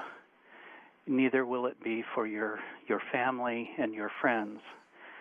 The threats were apparent. Yeah, it's almost like there's a bullet here with your name on it. Well, essentially, a little bit less than that, but yes, definitely same idea. Yeah. And letting me know that they would take care of this unless I complied with their demands. And at that point... So what'd you tell them? What'd you tell them? Well, I told them to get the bleep out of my house and that I was calling the police. Very good. And they calmly stood up and walked to the door, and they said, that's okay, the police are with us. And I looked out into the street behind their car, and there was a Seattle police car parking there. Holy moly. And they just said, we will be in touch. You have an option. And I just, again, told them to get the bleep out of my yard and my house. I was angry. They said they were going to take away my life and my We're now, excuse me, Doctor, we're now how far from the incident itself? How many days or weeks from the incident itself? This was 2 days. 2 days. Okay. 2 days in. All right. And I was angry. And they were right. There was a police car there. They drove away. The police car followed them. Well, at that point, I was angry. I was afraid. I was, quite honestly, I was very, very disturbed at that moment, thinking, how could the people that we pay to protect us be doing this to me? How could this turn around? Because I was a believer in the American way of life. I was a believer that your police department did things to protect you from people like this. And I guess by now you believe this is part of the American way of life. Oh, this is totally the American way of life. Mm-hmm. And now I've had it proven to me time and time and time again. American exceptionalism. Mm. So at that moment, I decided that I guess I couldn't trust those who I had hoped for. And I decided to take things into a little bit different direction. So Gary and I, prior to them arriving to my house, had divided up the remains of the evidence that I did have, and we sent some of it away. Actually, mailed it out of the country to a friend. Smart. To keep for us, and thinking that what could be next? You know, somebody's going to break in here, somebody's going to steal everything or something, and so we did that. And the next day, I had a friend who was a doctor going to come over and view the body, who was a orthopedic surgeon that I worked with in. I don't blame you for mailing the evidence away, but you couldn't very well mail the body away. Well, right. That was the truth. I couldn't really take that away. We considered it. We considered if I could get help from one of these guys from the university medical center, I figured I'd be home safe. Sure. And that was my idea, was to bring him over, let him take a look at this, and get him involved and take it to the university. That was my plan. So I had called him. He had answered the phone. He was very excited. I told him I had something that I wanted him to see, but I didn't identify it on the phone. I just said, you know, there's something you need to visually see with your own eyes. Is this one of our witnesses? No. No. Okay. All right. Go ahead. But this was somebody I had known for years. Mm-hmm. And known him in some casual personal sense, being a friend, doing some things outside of work with. So he knew me. He knew that I was being serious. And he said, yeah, I will come over. And so the plan was he was going to come over that next day after these people were in my house. And the time came and went, and he didn't show up. Oh. And I called him, and I got him on the phone, and I said, you know, where are you? I expected you to be here 45 minutes ago. And he said, I can't do it. I just can't come. I can't be involved. And there's just too many things I just can't say. So in other words, he had been contacted. Well, I later found out that is exactly what happened. Somebody had basically walked in and intimidated a lot of friends of mine. And the process, okay, so your phone now is so totally tapped. Right. Simple as that. that. We're even talking cryptically when we're on the phone. We're not even saying anything specific. But anyway, I was angry. I was angry that he didn't come. You know, here's a friend that I needed, and he didn't come. So I decided, okay, I'm going to go back out to the garage. I had taken out a table and a big light to let this guy examine Freddie, you know, which we took to calling this alien Freddie because Gary said it reminded him of one of his old bosses. So, Gary named him. I don't mean to laugh. Gary named him. Exactly. Gary named him Freddie. I didn't want to give it a name. I did not want to make it personal. That was a killer of your dog. Exactly. So I'm putting away the table, the folding table, and the light in the garage. And I hear this sound that sounds kind of like a scratching or a rubbing sound. And I thought, well, maybe it's the compressor or the freezer, because it was an older freezer that somebody had gave to me.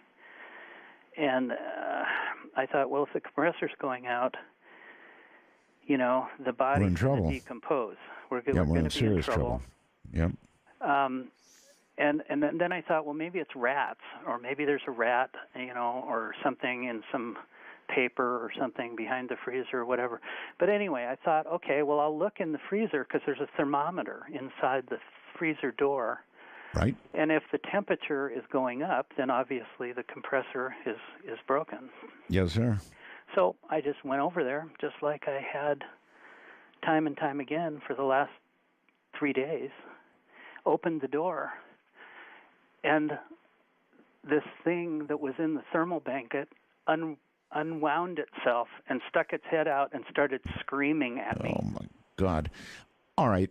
I, of course, remember this moment from the previous interview. Now, there is a recording of this scream. Now, how in the world and how did it get recorded? How did this happen? Well, later on, not this moment, but later on, I had actually taken a video camera out to the garage in hopes of recording it. But not at this moment. But this scream actually came from later on. But it was the same type of scream. All right, I might be able to play it. Let me see if I can do that.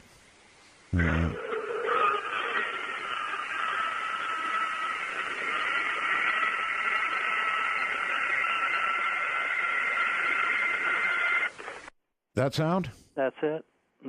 And it was so intense. It was so powerful that it felt like it was pushing against your chest, pushing you away from this, like it was some kind of defensive move. And at that moment, I think I've got a bigger problem. This thing is alive or half alive, and it's going to kill me for attacking it. And I literally ran in the house. And I left the door open. I didn't care. I hoped it would run away. And I just ran in the house and slammed the door and called Gary and said, we got a bigger problem. A really big problem. And, of course, he didn't believe me. Really? And I said, you've got to come over here.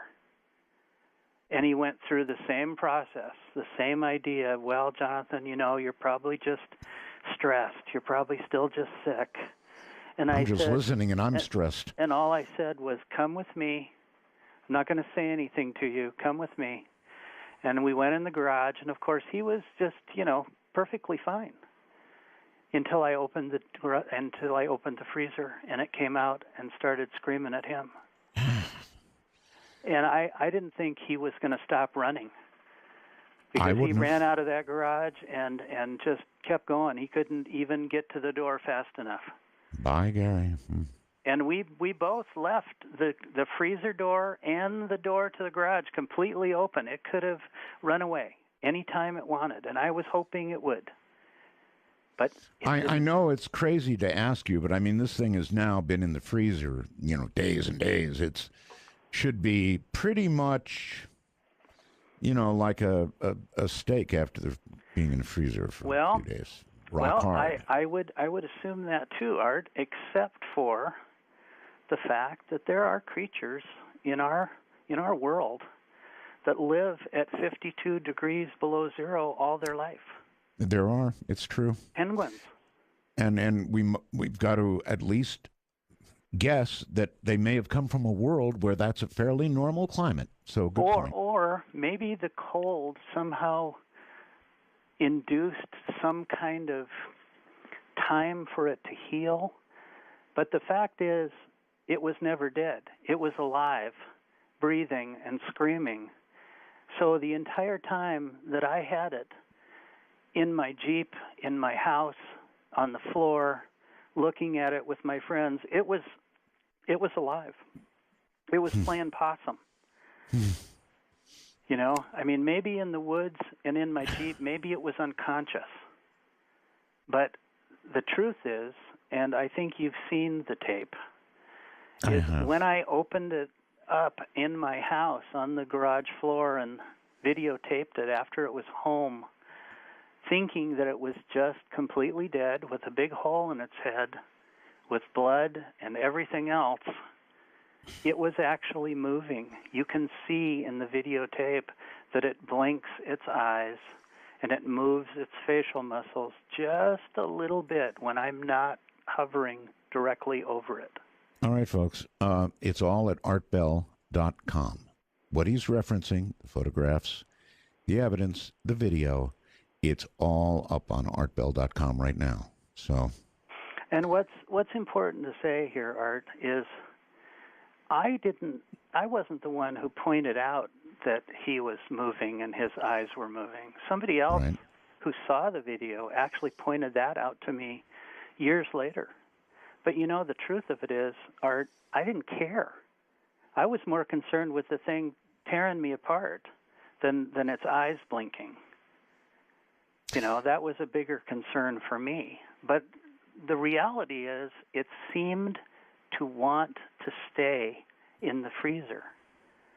Because I went back out there a few hours later with Gary, and it was inside the freezer, and the door was closed. And I thought, well, maybe the lid came down on his head or something, or maybe he passed out or is unconscious. And so I, again, cracked open the lid of the freezer, and this time it didn't scream. It just kind of looked up at me and made some weird, chirpy, squeaky sounds, kind of almost like a bird or a dolphin sound. And at this point, Doctor, I think tell me about the witnesses. Okay. We've got Robert Wraith, right? Mm-hmm. Dr. Harold, pronounce his last name, Chacon, okay, and Dan McVoy. Is that correct? Let me explain who those people are for your audience that don't know. Please do. Robert Wraith was a writer, a freelance writer who, after 9 days of having this hell in my house and having my life torn apart, I left the country. I left the United States. I went to Canada because I didn't want my friends, my family, to continue to be harassed. They were burning effigies in their lawns. They were, screaming at them on the phone. There were trucks driving through people's yards. I mean, you name it. Even during that time, there were some people hurt. They were physically beat up by people. But I decided I'm not going to put people through this. I'm going to get out of here. Wait, Doctor. All the commotion you just talked about could only come if the news was out, but good. Well, the news was out enough so that all of my friends were now being threatened. Gotcha. Okay. So there was enough people, I call them the dark side, who had basically taken over I know the dark and side, decided to put a squash on everything and anybody who was associated with me or my life. All right, let's come back. I'm sorry. Let's come back to the witnesses. This is really important. Robert's name was given to me after a year I had been gone, and I sat in a basement of a house with a gun in one hand and his phone number in the other. I was ready to kill myself because my life was over. Nothing was the way it should have been. I couldn't do anything. I couldn't work. My job had been taken away from me. I'd lost thousands of dollars. My life had been erased. All of my accreditation from all my colleges was gone. So I figured I can shoot myself anytime. I might as well make this phone call. So I called this number, and these people said to me, "Jonathan, what can we do to help you? We know you're in distress." Okay, well, this number wasn't Robert. This number was other people who I call the Alliance, who basically helped me, who basically got me healthy. I had lost over 100 pounds. I had been stealing food just to survive. I was homeless for a year. And okay, we're way down line in the story now. Well, not really. And now I called the number. The people told me, "We'll get you better. And maybe you're going to want to talk to somebody about this story someday. Maybe you're going to want to chronicle this." So they gave me the name of Robert, this freelance writer. And I called him, and I talked to him, and I said, I've got a story, but I got to talk to you about it face to face. Okay. Right. So he came from California. He went and met me, and he listened to what I had to say. He probably thought I was insane to begin with. Probably. And I'll let you talk to him about that. All right.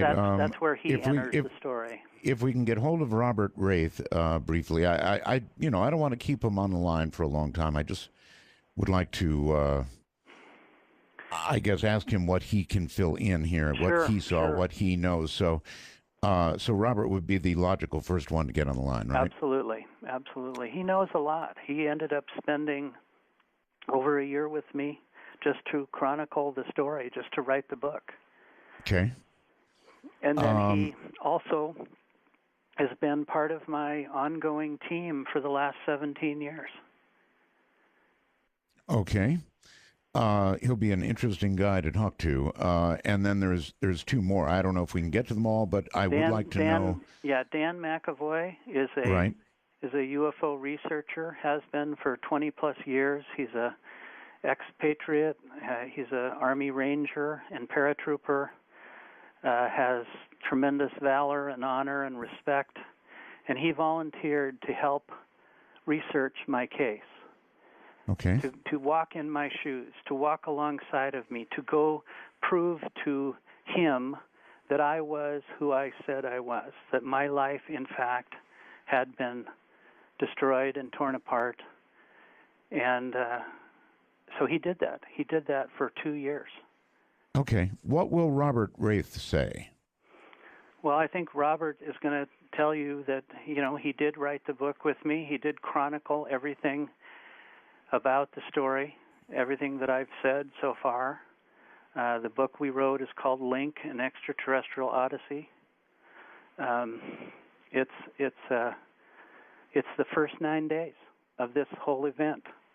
Okay. It's how it happened. It's how it laid out. All right. If we have Robert, let's bring him on. Okay. Okay. We don't have him yet. So. Okay. We've got two other witnesses. So just tell me, Rob. You sort of told me Robert would verify that he saw all the evidence. Did Robert see things that we have not seen photographs of or heard? Yes. He did. Okay. Yes. Did any of these people, these three people, see the creature itself? Yes.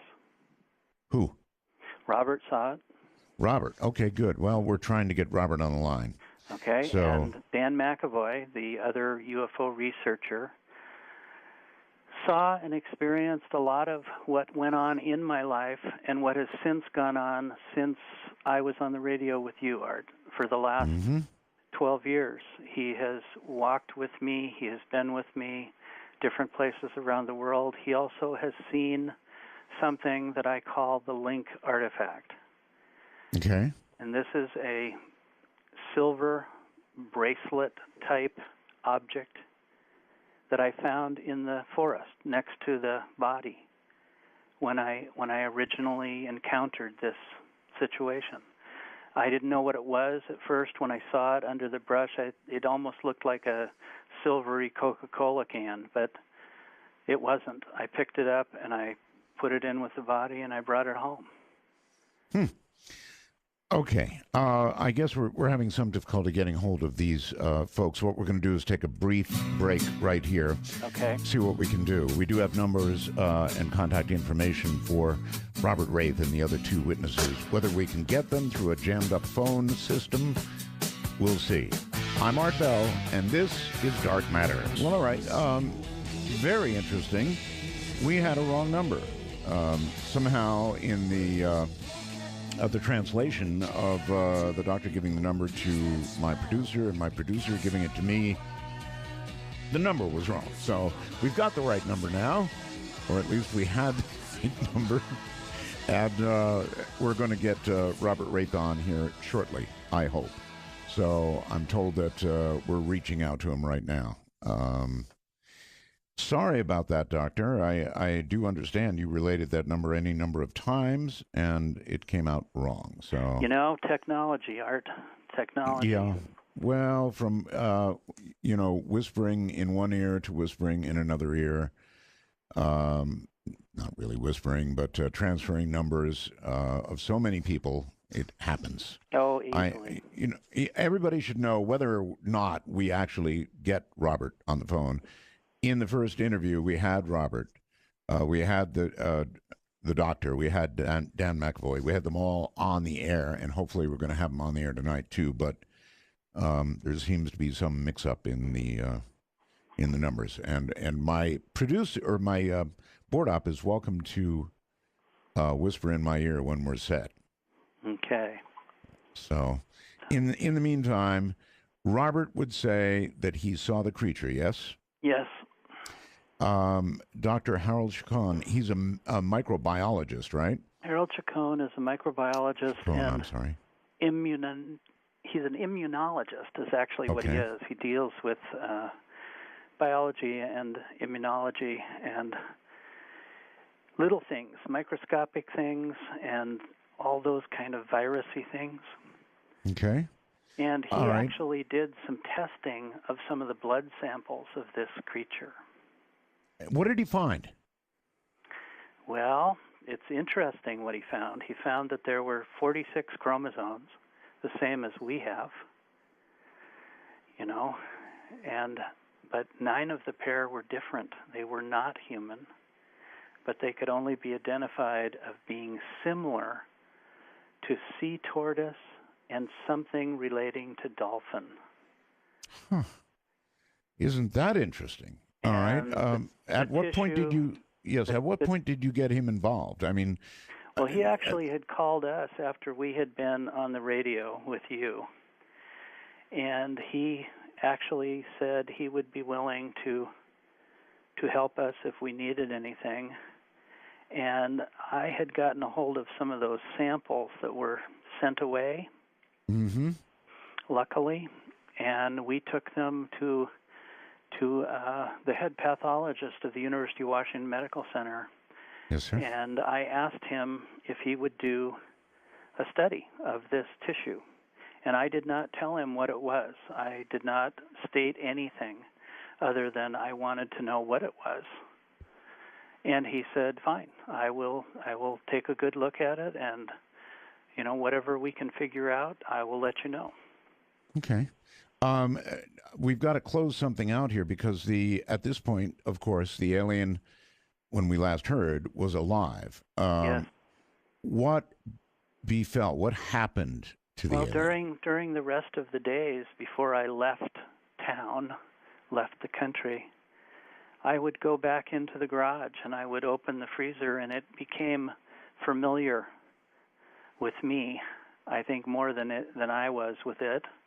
It at least no longer screamed at me, right. But it would now make little chirpy, squeaky sounds, and I would talk to it like I was talking to my dog, like I was talking to a member of my family, just to try to get it to calm down, to try to reassure that I wasn't going to attack it, because now it was a living thing. It was much different, and it was injured to me, and it was moving slowly, and it wasn't being aggressive toward me. It was liking its environment, if you can imagine that. I guess I can. And freezer. And it was ready. It could leave any time. I did not lock it in the freezer. It actually would get out of the freezer on its own, sit in front of the freezer, kind of rock back and forth in a very fluid motion, and look at me with these big 2-inch oval eyes, and almost peer into my mind. It started to communicate through telepathy. It started to reach inside of me, and I could see images of my life as a child, as a young man, as if it was playing them to me like a movie in my mind. But so vivid and so clear that I could feel the air, I could feel the grass under my feet, I could smell it. Wow. Unbelievable. And this went on for how long? Until I left town on the 10th day. And the alien? Well, on the 9th day, I came back home, drove home from my house after being with Gary for a while. and I drove home in the evening, and I drove up to my house, and I found that there were 2 vans parked up on my lawn with men going in and out of my front door with, dollies taking things out of my house. So I didn't want to stop, so I went somewhere else and came back later and found that my house had been totally ransacked, totally destroyed. They had probed the walls and the floor and the ceiling. They had taken the toilet off of the floor mounts. There was water spewing everywhere. They had probed the grass in the lawn looking for things with some kind of object. There were holes in the grass. I went to the garage, and the freezer was gone. They had the freezer, the whole freezer. The whole freezer was gone. Also, some other things that didn't make any sense. They had taken a whole cord of wood that was piled in the garage. Okay, they had taken. Well, you know what? If some government agency, whatever it would be, became aware that you had this, yeah, I understand. It would disappear. A lot of things in your home would disappear. Sure, I get Art, it. what I found when I went to that garage, when I saw what I saw, there were small, frosty, wet footprints going across the floor and to the wall, stopping like it walked through the wall. It didn't go to the door. It didn't go to the other big door, which had been pried out of the wall with pry bars. It just went to the wall. And I thought, maybe he got away. Maybe he actually got away. All right, I'm going to stop you for a second. We finally got Robert on the line. I want to try and bring him into the conversation. Robert, is that you? That's me, Art. How are you doing? Hi, Robert. Oh, my goodness. We're glad to get you on the air. It was quite a chore to get you on there, but here you are. Can you please tell us, I guess, what you know to be true, what you saw with your own eyes, and whether you can verify what parts of this story you can verify? Well, Art, I've been to the site where Jonathan first had his experience. And the site is strange. There's a tree there, and it's actually growing in all its branches are pointing in one direction. And there have been people up there to do tests. Also, I'm Freddie, and I've experienced him. He's popped in and popped out, and I've seen him a number of times. So you have seen Freddie? I have seen Freddie, and when I first met Jonathan had called me. I was out of state, and I had flown in, and I had received a phone call late at night, and it was Jonathan. I didn't know who he was, and he was, telling me about this story and what had happened. He had been given a list with my name on it, and I didn't know him from Adam. And at first I just thought it was, a prank call or something. But as time went on, I became intrigued. And I heard the distress in his voice. And I was just really concerned. And after a few hours, I decided, I'm going to get back on a plane and fly and meet with him. And I did. When I had walked into the place, it was a public place. It was a restaurant. When I had walked in, I didn't know, what he looked like or anything. I was looking for him, and all of a sudden I heard Robert, and I turned around, and there he was. And I was distressed because I felt, how does this man know who I am, what I look like? How did he get my phone number? And I sat down, and we began to converse. And over a period of time, he brought out photographs. He brought out tapes. He brought out elements of the story to be verified.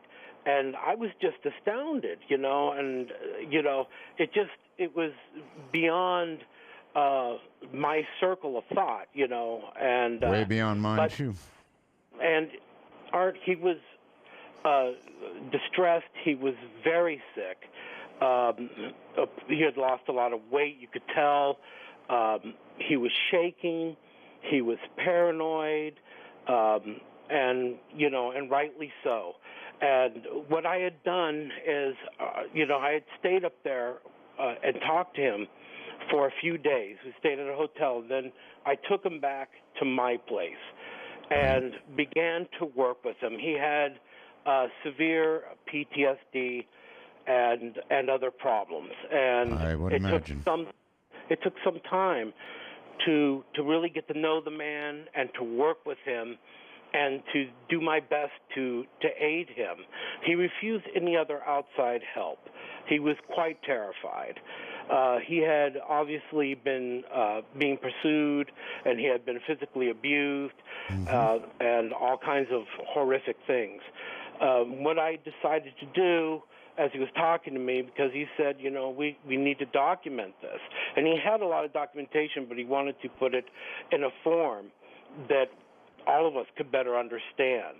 And so that's what he did. I'm a ghostwriter, and that's one of the reasons, he communicated with me. That, and I had been involved in other projects concerning people in difficult situations. Okay, well, the important thing to me is you saw Freddie. I saw Freddie, yes. Oh, okay. And I will say, getting other voices to verify this is very, very important, Robert. So I agree. I really thank you for coming on. I'm sorry there was a mix-up in trying to get your number, but trust me, I appreciate your coming on the air. I truly do. Oh, that's no problem. All right. Thank you, Robert, and take care. Thank you. You too. Okay. Art, something to add to this at this moment is, in all the years that have since followed from when Robert first met me, Freddie still is around. He kind of doesn't leave me alone. He's become like, I don't know, my shadow. He's been seen by shadow alien. Hundreds of people that have been around me. But he's in the hands of some government agency. No. No? He's in the hands of his own. How do you know this? Because he pops in and out all the time. Right, but when you left, yes, after your house had been ransacked, right, Freddie was gone. So Freddie walked out and went back to his own. As far as I am took concerned. the freezer with him? No, but the apparently the men in black took the freezer, but they didn't take him, because within about a month or so, Freddie just appeared in the room next to me. He just winked in and sat and watched me for about 10 or 15 minutes, and then he just faded out. And again, I thought I was having, insane illusions. Well, I've seen Freddie's picture on the website, Doctor, and he didn't look to be in great health at the time you took that photograph. Did he in some way heal? Well, as far as what I can figure out, during the first 3 days when we were taking him in and out of the freezer, showing him to some of my colleagues and friends, right, I had actually taken a piece of duct tape and taped the skull flap closed on his head. Just so that well, just so that it wouldn't fall off with the shards of skin and other brain material that was there. I did it only out of the process of thinking it's not going to make a mess. Duct tape brain surgery. Well, it was dead, Art. I do understand. And the duct tape was in the garage. Maybe being in the freezer had a healing effect on him. As far as what everybody has told me in years since, it must have. We know that there are some creatures, even on Earth here, that have brains that are kind of split in half in a way that they can pretty much function even on just half a brain. That their motor functions can still, and we even know with humans No, that it's true. in extreme brain injury, our brains have the amazing ability to reconnect to different parts of our own brain. You're absolutely correct. I know. I've heard of cases, people with half their brain destroyed are still able to articulate. It's amazing. Right, right. I know. So, good point. So the point is, he's alive and well and still visiting. And in some ways, it's a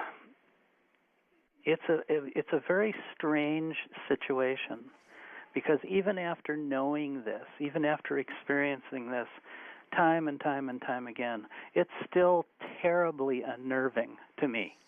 It's not normal to have something just appear in the corner of the room or when you're sitting, in the bathroom. It's just unnerving to have this materialize. Doctor, in the next break, we're going to make an attempt to get hold of Dr. Harold Chacon, is it?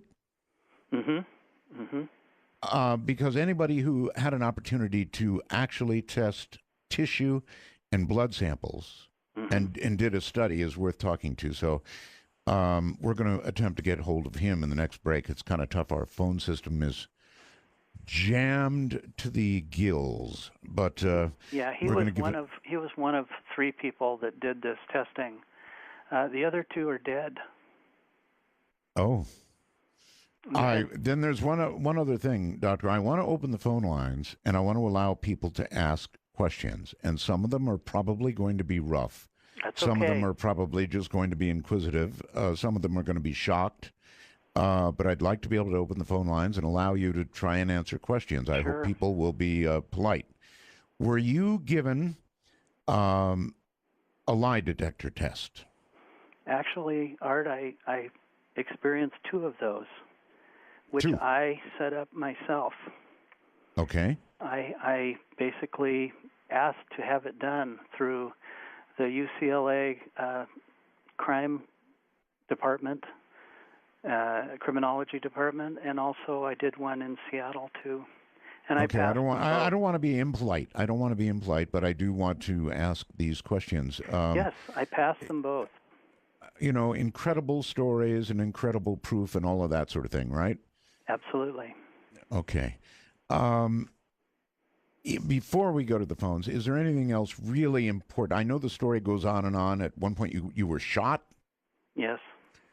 I remember that. But even with long-form talk radio and the luxury of all the time we have, we've already chewed up a lot of it. So I want to be able to open the lines. Anything else you really, really want to get out before we do that?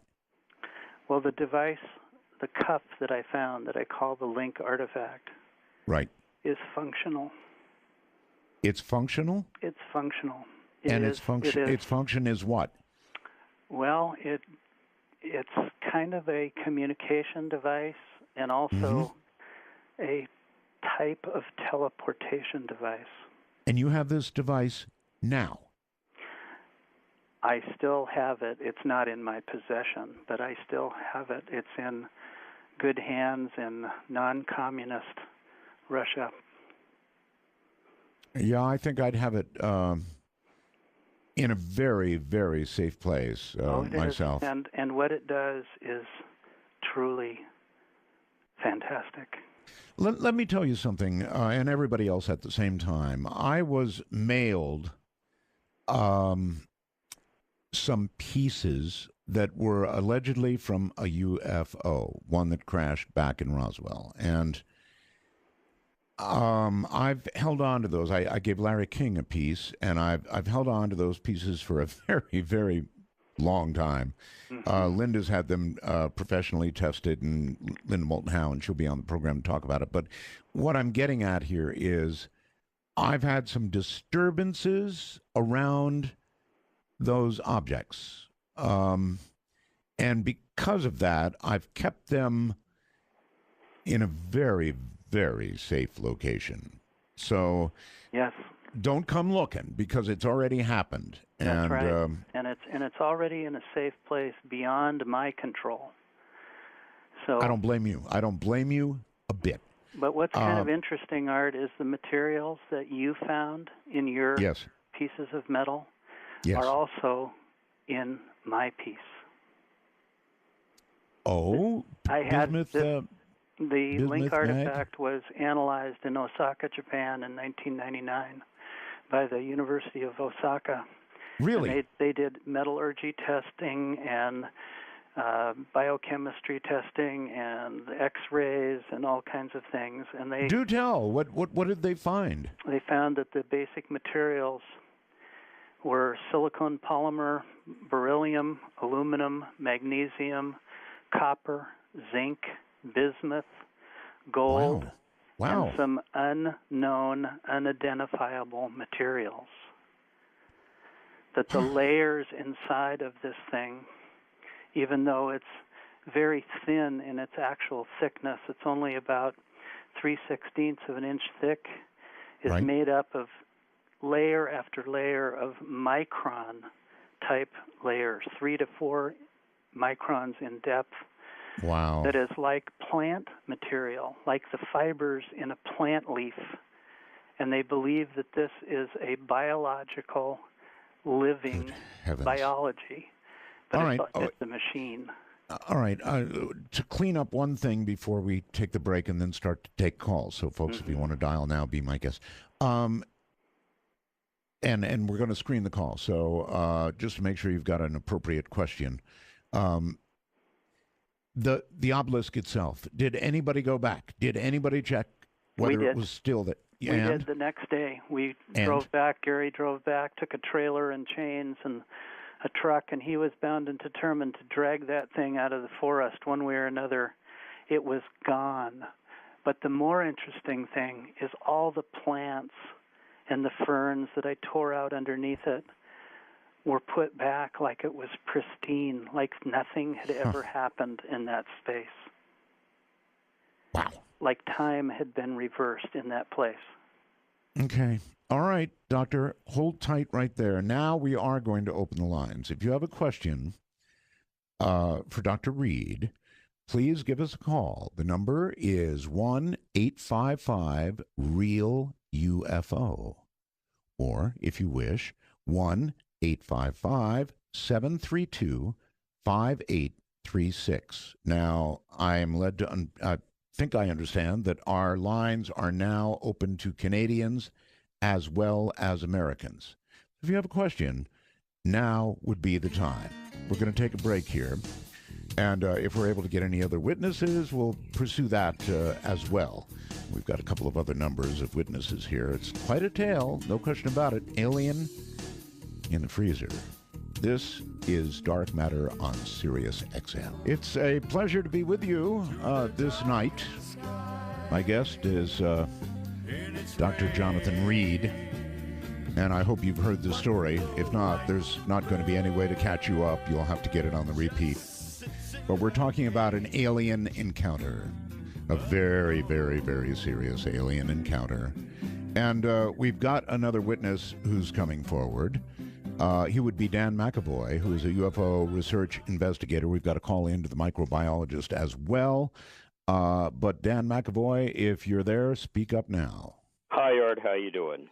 Hey. It's great to be back on and your show to be back on here. Something sorely missed. Oh, thank you so very much. No. Supposed to say Roswell's. All right. As briefly as you're able, Dan, you are a UFO research investigator. Yes. Mm-hmm. And how did you get in contact with Jonathan, and what did you do? Well, I had heard him on your show back in 1999, I believe it was, and I was intrigued, and then heard him again on the show, and then realized that out in Laughlin, Nevada, there would be a convention where he would speak for the first time and present his book and his information. And I decided to go out there, and as you would say, I wanted to take that ride. And I wanted to do it on this because this was not like anything else that I've seen. We've seen lights in the sky. We've seen possible abductions, but this Right. goes way beyond. Way beyond. Yes. Okay.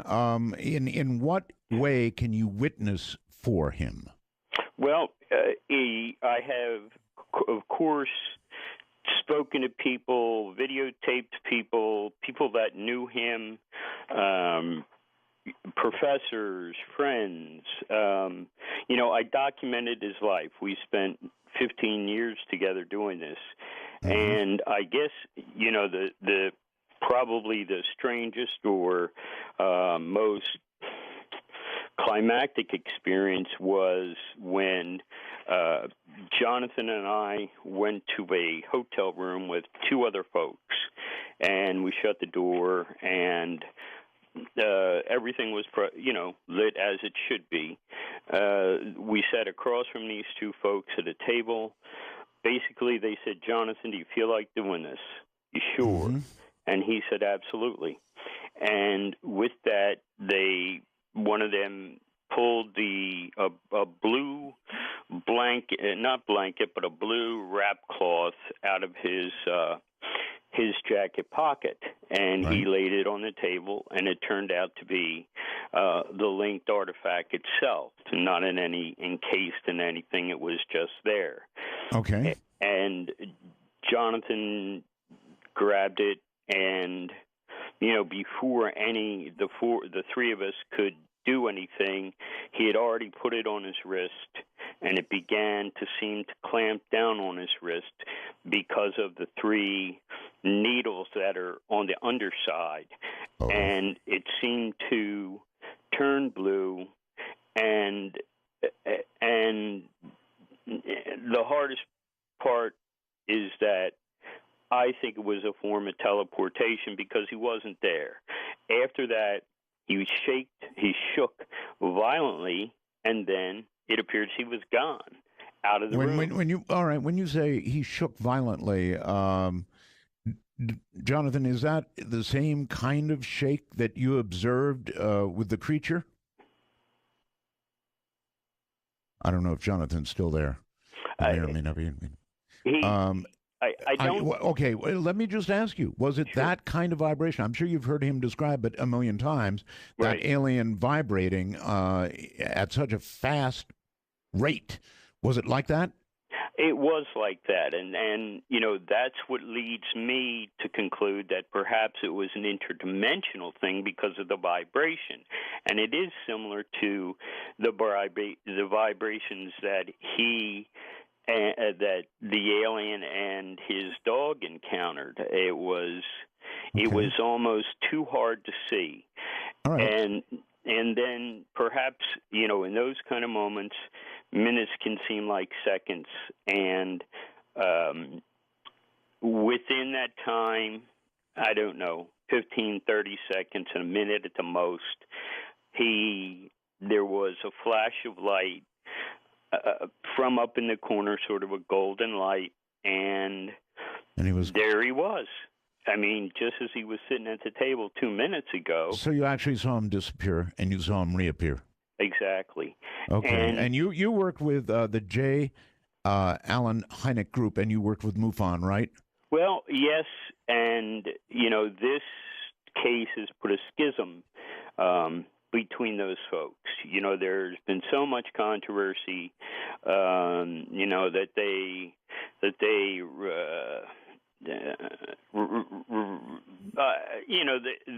they did nothing for me and was just abused and just the organizations aren't what they used to be.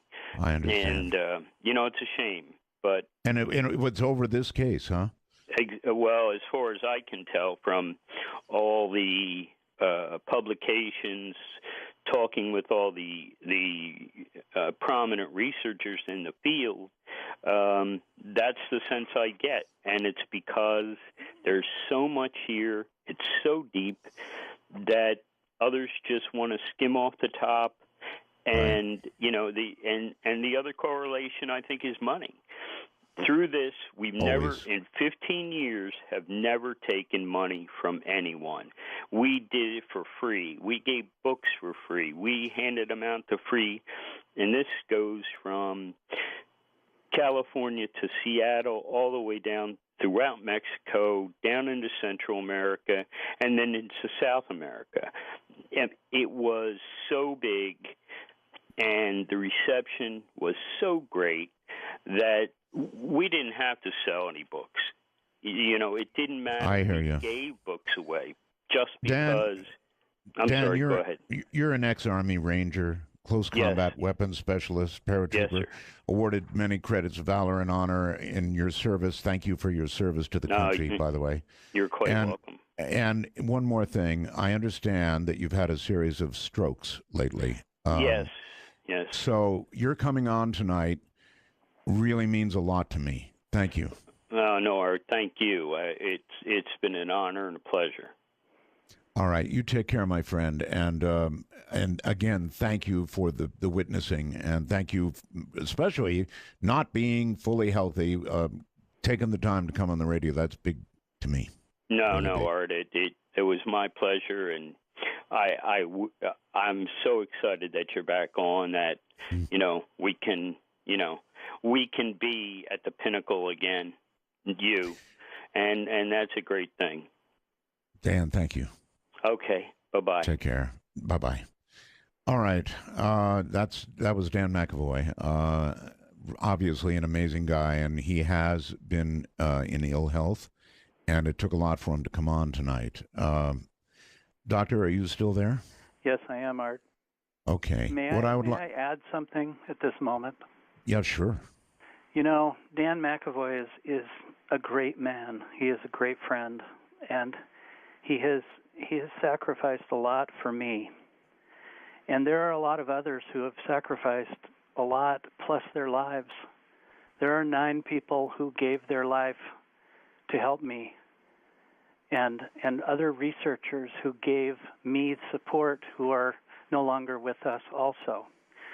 Some of these people were murdered, in my opinion, to keep this from coming out to the public. Mm-hmm. You know, these are people like Wendell Stevens and Donald Ware and Dr. John Mack and Zachariah Sitchin, Dan McAvoy, Dave Thomas, Zachariah Enoch. These are all people from all over the world who gave me their time and found out that what I was saying was true. And they gave their lives to protect me and to get this truth out. And I thank them forever. Right. There's been so much controversy around this case. All right, Dr. Reed, we're going to take some calls, if that's okay with you. Yes, perfect. Let's rock. Hello there, Dark Matter. You're on the air with Dr. Reed. Yes, Art, thanks for taking my call, first of all, and Roswell's to you, sir. Thank you. My question is for Dr. Reed, obviously. Did Freddy, did the alien ever relay to you through telepathy or otherwise as to its possible origin and why it might have been in the forest that day? Why did you run into it? Did he hint to you in any way for the possibilities of this? Thank you for taking my question. I'll take my answer off the air. Sure, it's a good one, too. Go ahead, Doctor. Yes, he did. After a period of years of communicating with this little guy, I have kind of built up some idea about how he formulates his communication. Mm-hmm. First of all, he's a genetically engineered worker. He is designed and built to do the same type of job that we would send a rover to do on Mars. But the only difference is he's biology. He was designed to be in our environment, in our atmosphere. So he's like a biological probe. Exactly. But he has all the sensitivities of a living person. He is alive. He is a living creature who has feelings and curiosities. He's very curious. But he doesn't have a great extensive knowledge base. I think it's designed so that it does a job. It was built to do a job. And for the most that we can determine that was something to do with geology of the area that I found him in. All right. That he was doing something to do with the earth and the geology. He talks. He makes sounds. I even have a recording of what it sounds like when he was in the garage with me, when he would make this chirpy, squeaky sound. Do you have that with you? Yes, I can play it. Play it. Part of it. Okay, it's a little Go ahead. difficult to hear, but you'll hear me in the background. Go for it.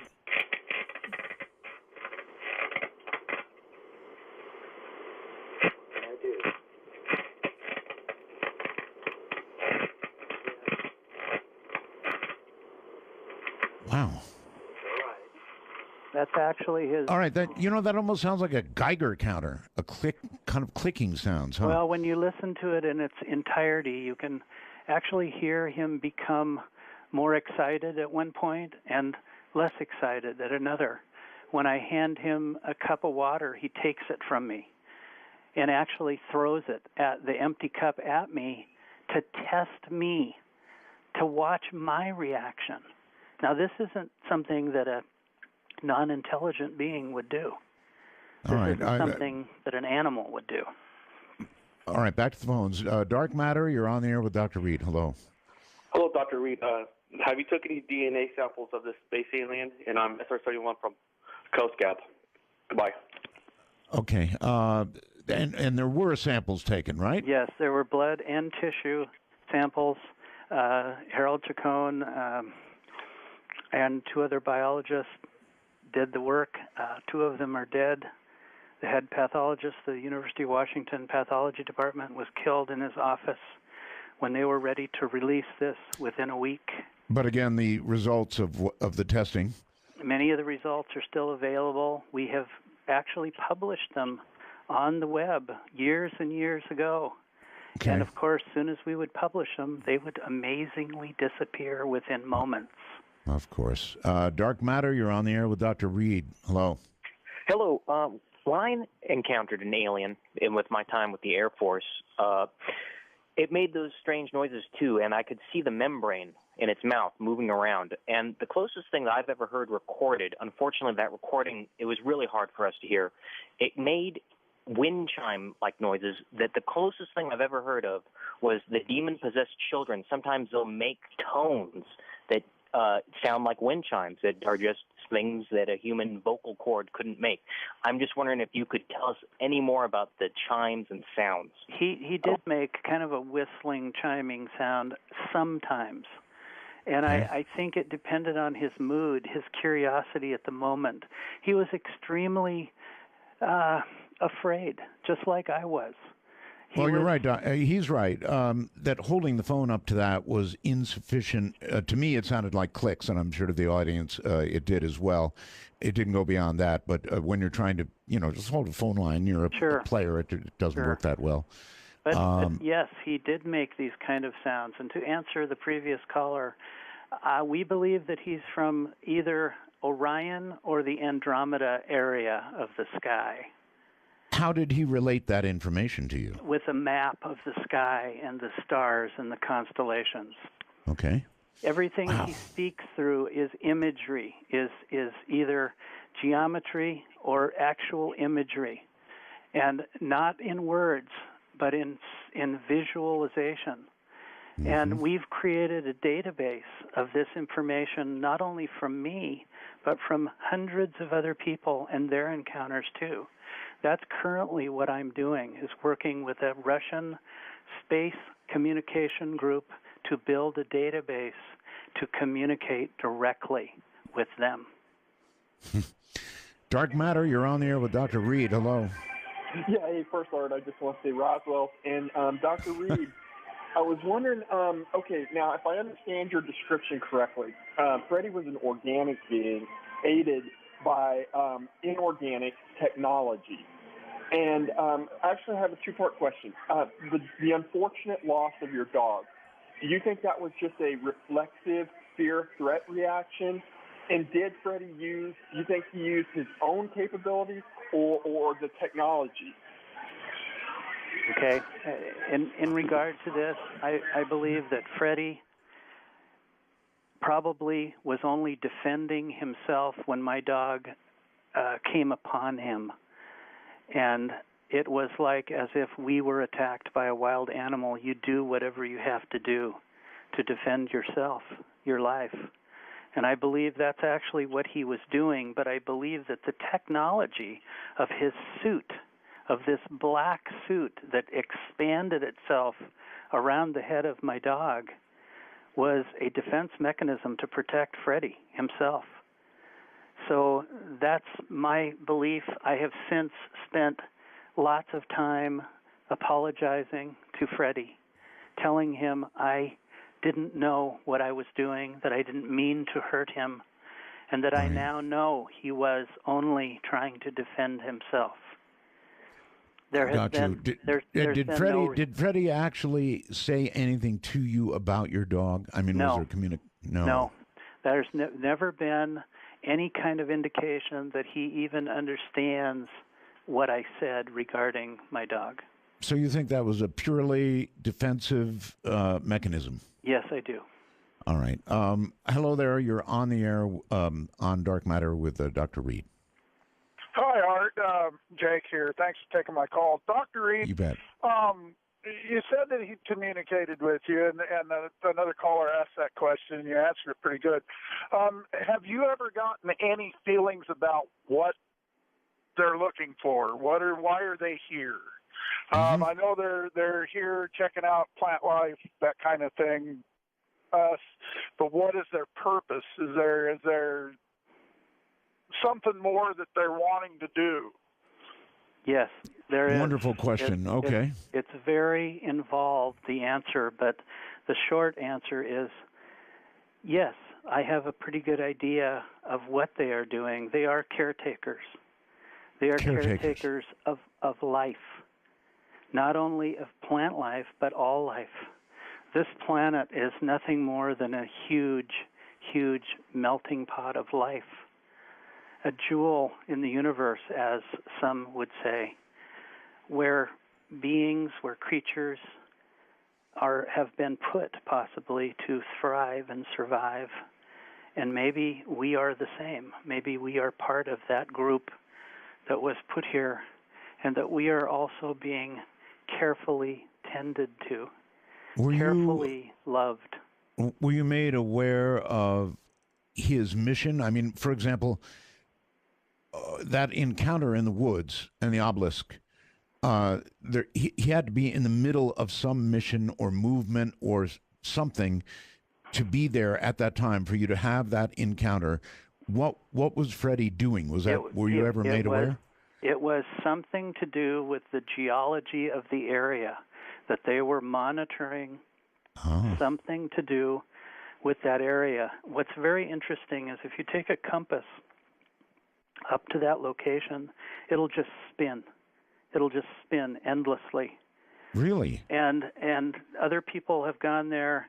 And to this very day? To this very day. Other people have gone there and checked out radiation samples, ground samples, and found that there is an extra amount of radiation that seems to be in a 300-foot degree area.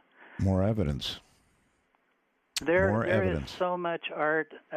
It's mind-boggling. All right. Dark Matter, you're on the air with Dr. Reed. Hello. Hello. Yes. Oh, I'm sorry. I didn't know I was on the line there. You are. Roswell to you, Art. Thank you. Jonathan, I'm wondering that object that you described being stationary, that sounds an awful lot like me, like an obelisk. Like 2001. Well, that is what I called it, the obelisk. Okay. And when you fell against it and you froze your hand, I'm wondering if that was its living chamber, where it's the same as if it was in your freezer. I don't think so. I never felt that about that. I felt more that it was a doorway, maybe an interdimensional doorway that allowed him to come and go there using dimension, slipping dimension to travel through time and space. Okay. Have you ever heard of Robert Ghostwolf? Yes, in fact, I have spoken with Robert Ghostwolf many times. I've interviewed him. Sure. I remember I've been a long-time listener of ours since '93. He described a lot of futuristic events happening due to fluctuation in vibrational levels, and I wonder, like you're surmising, is that this is an interdimensional being? Absolutely. Okay. We felt the same way, and when talking with Robert, he said the same thing, that this was definitely that. Somebody named Sam is coming through the wormhole and just asking, what was described to us, that you disappeared with that bracelet and then reappeared. Sam is asking, where did you go? Are you able to tell us where you were during that apparent teleportation? Sure. I became very, very violently in the moment when I put it on. It becomes a huge pressure inside of my chest, almost what must feel like a severe heart attack. It radiates to my extremities. I start to lose my sight down to almost a singular or tunnel-type vision that becomes almost black, and then all of a sudden it becomes completely clear. And I was in a large, oval, egg-shaped room, probably 50 feet high, 30 feet wide, and in that room was standing another entity, and I'm very careful about how I say this, that was probably 10 to 15 feet high, standing off the side of this wall, looking down on me. It was gold. It was large. It looked like it had big golden robe wrapped around it, almost like it had wings and a shape without a complete face. But in this second, when I was there, I was inside of it. It was inside of me. It was like being in the presence of an angel or God. Did it communicate to you? It communicated before I could even say anything. It was answering my thoughts. It was telling me, you are important. All life is important in the universe. There is one creator for all life, but we all have to work together to find the harmony in this life. And that is their job. All right, Doctor, hold tight. Dr. Jonathan Reed is my guest. You're listening to Dark Matter exclusively on Sirius XM Radio. I'm Art Bell. You know, I find this music calms me, and frankly, I need a little calming right now. This is one hell of a story. Believe it, not believe it, think it's a hoax, think it's gospel, whatever. It's a hell of a story. That's all there is to it. Let's see. I've got a message from the wormhole asking, Doctor, if you know the coordinates to this location where the compasses spin and where all this occurred. No, I don't know the exact compass coordinates, and to tell you the truth, I wouldn't give it out because people would go there and tear the site apart. They would. They absolutely would. There's no question about it. So I was very careful in locating it just a little bit out of the actual site when I wrote about it. Good. Because, you know, what you're saying is the absolute truth. Dark Matter, you're on the air with Dr. Reed. Hello. Art Roswell, thank you for taking my call. Thank you. My initial call that I told the screener has been answered several times. So to jump from that, Dr. Reed, I was curious. You said that the alien spoke to you talking about how life is very important, and I was wondering if it had given you any sort of sense that they believe the human race to be a bit arrogant in assuming that we are the highest form and most important directive of life on this planet. Well, first of all, the one who told me about their feelings toward us was what I call the elder, one of the elders, which is a totally different kind of being from Freddie. This is a light being. This is energy, just pulsing energy that was inside of me the second I was there. I didn't want to leave. I didn't want to ever leave that spot. I've never felt so much love and tenderness in my life. It was like being in the arms of your mother.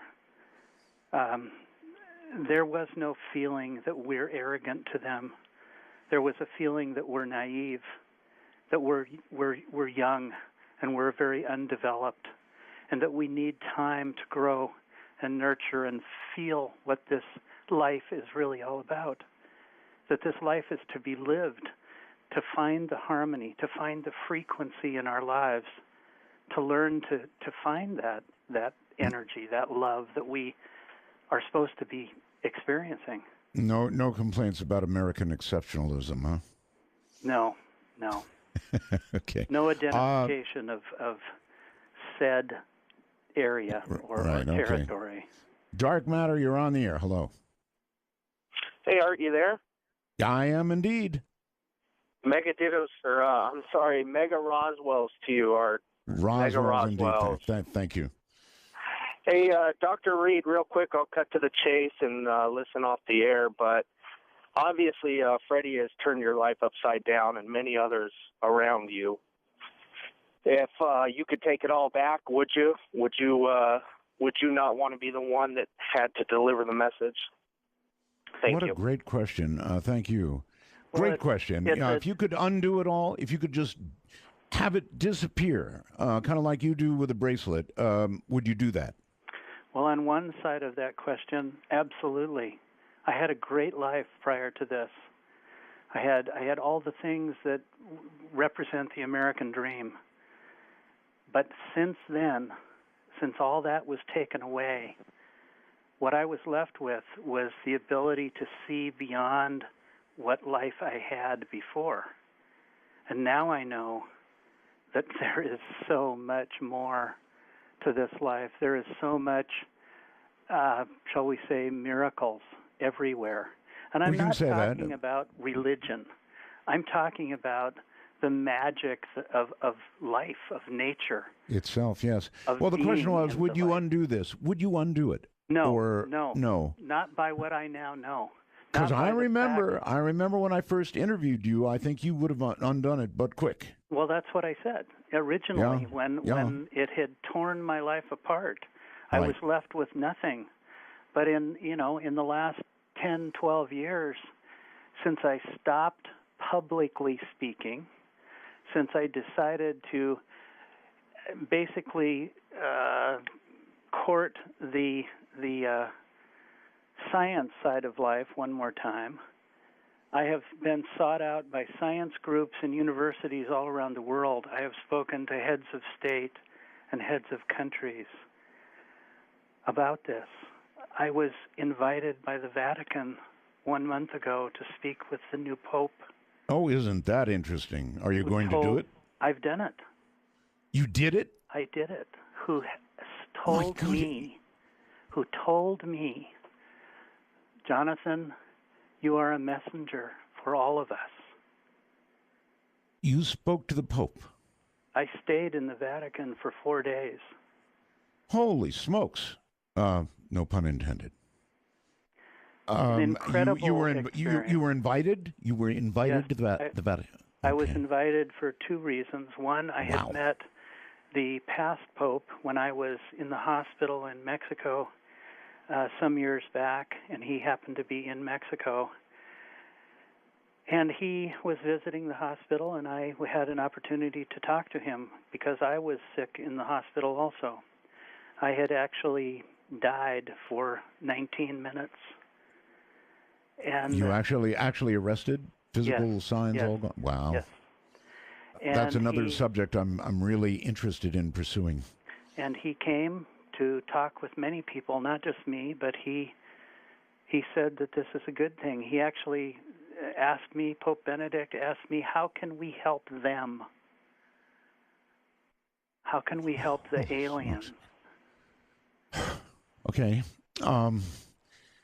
Dark Matter, you're on the air with Dr. Reed. Hello. Hello, hello. Yes. Welcome home. I'm sorry? I'd like to ask Dr. Reed, was the alien wearing clothes, and did you feel them? Was he wearing shoes? How many fingers did he have? Yes, he had a black suit on, similar to what I would reference like spandex, that was a one piece of material, no seams, no zippers, almost like a turtleneck type thing that covered his hands, his feet, his body, his legs, his torso, everything. What was unique about the suit is when he was unconscious in my garage, I did a topical examination of him, feeling through his suit, feeling my way to find out his fingers, that he had basically 3 fingers in like a glove or a mitten form, but inside there were 5 fingers. Wow. He had basically the same anatomy that a human would have, except some small additions. But then one thing was very interesting is I took an X-Acto knife and I attempted to cut the suit. And as I cut a 2-inch strip in it, it sealed itself up. Oh. And then I cut it again, and it sealed itself up again. And the third time, it wouldn't let me cut it at all. Really? And what's interesting about that, Art, is That's almost a learned behavior, right? 5 years later, NASA came out with a press release that said 5 years later that they had invented a material that was a healing fabric. Wow. All that was written in the book in 2000. So do you think that NASA got hold of that technology? Yes, I do. And that's where it came from? Well, I think it came from a lot of involvement with extraterrestrial life, intelligent off-Earth life. We're surrounded by this. This is not one species only. There's supposedly 50 plus. You know, there's billions of stars, billions of galaxies. Yes. And these people travel with dimensional shifting. They don't use our conventional ways of travel. They use light to travel. Well, everything you've described, Doctor, about the vibrational shifting, both of the alien creature in the woods, of you with the bracelet on, all of that smacks of vibration, of course, smacks of frequency, and frequency seems to be at issue here in terms of. Let me say something about that, Art, and it's Please. good that you bring that up. All of the religions of the world talk about harmony in their basic rule. Their basic rule. I'm not talking about their protracted politics. I'm talking about their basic rule. And Yes. harmony in science, harmony translates to frequency. And frequency translates to energy in science. All of them talk about finding the harmony within your family, within yourself, and extending that harmony, extending that frequency to bring us back into balance. You talked last night. Go ahead. It's gonna make sense to a lot of people. Last night you talked with Dr. Greer about the fact that our world is out of balance. Well, that's what they're telling me.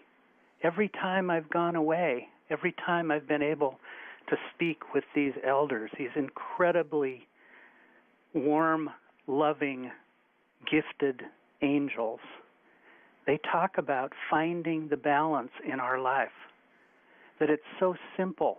We've made it difficult.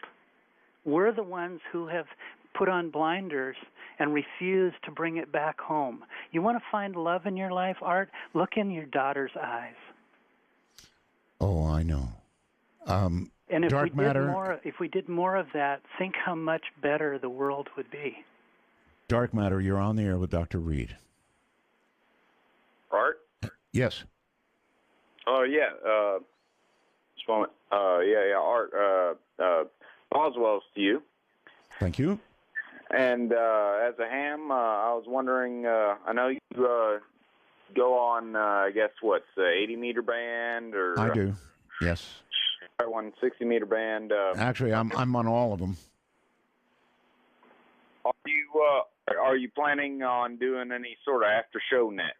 I don't know. Maybe we'll talk about this one of these days, but now is not the time. All right. Well, I have a question for Dr. Reed then. Go ahead. Dr. Reed, it sounds like Freddie has gone from being the frozen ET burrito in the freezer to walking around in your garage. I was wondering, does he consume any sustenance or leave any refuse? Does he eat anything? All right. That's a good question. All right. Does he take in any? I tried to feed him all kinds of things, including dog food, tuna fish, steak, grass, vegetables. The only thing he ever took that I ever saw him consume was water. Water. And as far as leaving anything behind, never. Not a thing. Okay. He's obviously referring to the biological process. Right. Yep, right. Dark Matter, and you're on the air with Dr. Reed. Hello. Hi, Art. Can you hear me? I hear you. Yes, Art. This is Dane from Pittsburgh. Look, I'm 24 years old, so I was alive, but I wasn't, old enough to hear you back in your prime. And it's great to hear you back on the radio. Thank you. So you have a lot of younger fans out there. My question for Dr. Reed is this: what, if anything? I think the previous caller was asking, did the alien eat anything, or did he steal anything from you? Did he take anything from you? I mean, he was in your freezer, so did you have any pizza rolls missing or anything missing? If you can answer that, I'd be appreciated. Yeah, nothing was missing. Yeah, especially pizza rolls. But and he only drank water, only water. Okay, that was answered previously, and that caller knew it. The pizza rolls was a crack. Okay. Dark Matter, you're on the air. Hello? With Dr. Reed. Yes, hi. Yes, I was wondering, when the alien was peering into Reed's mind, did he notice if it had any brain damage from the injury? Also, the entire time it was out of the freezer, did he ever notice it having any scarring, or if the injury had healed, if it regenerated at all? He has a scar on his head to this day, just as if we would have a scar on my body or your body. It remains. He is biological. He has biology just like we do, and the scar remains. In regard to him moving and being in my presence in the garage during the first 9 days, he moved in and out of the freezer like a fluidity that I had never seen, like a gymnast that was so graceful and so slow but so powerful. It was just beautiful to watch. So there was some lucky accident, or maybe it wasn't an accident, that he ended up in the freezer because either that was his environment or it was a healing environment for him. Well, that's all I can assume. He never told me that I need to be in the cold. He never has ever indicated anything about it. He was free to come and go. I was so afraid of him during those first days that I would have been happy if he would have left on his own. Oh, I'm sure. All right. Dark Matter, you're on the air with Dr. Reed. Hi. Art Bell. Yes, ma'am. Well, I have a question for first Roswell's, and I have a question for Dr. Reed. I once saw a UFO, and I had this telepathic communication that was 2 or 3 seconds long, and it was large amounts of information that I won't go into. Was it like that, communicating with your alien? Exactly. In fact, when he would do it, it was like a fire hose being squirted into my brain. I had to ask him verbally to slow down because I would get these intense migraine headaches the second I was in his presence. So he learned to slow down for me. Rein it in for you. Wow, that is fascinating because that just sort of validates my own experience. All right. Thank you very, very much. Yeah, kind of like a massive download, boom, like that. Absolutely. And there are, again, I'm going to say, this is not just about me. There are thousands of people all over the world who I've spoken to, who have had very similar experiences. I know, but you're the one who's left with so much physical evidence. So many of the cases are circumstantial is the word I guess I would use. They just don't come with the kind of incredible amounts of evidence that you've got, Doctor.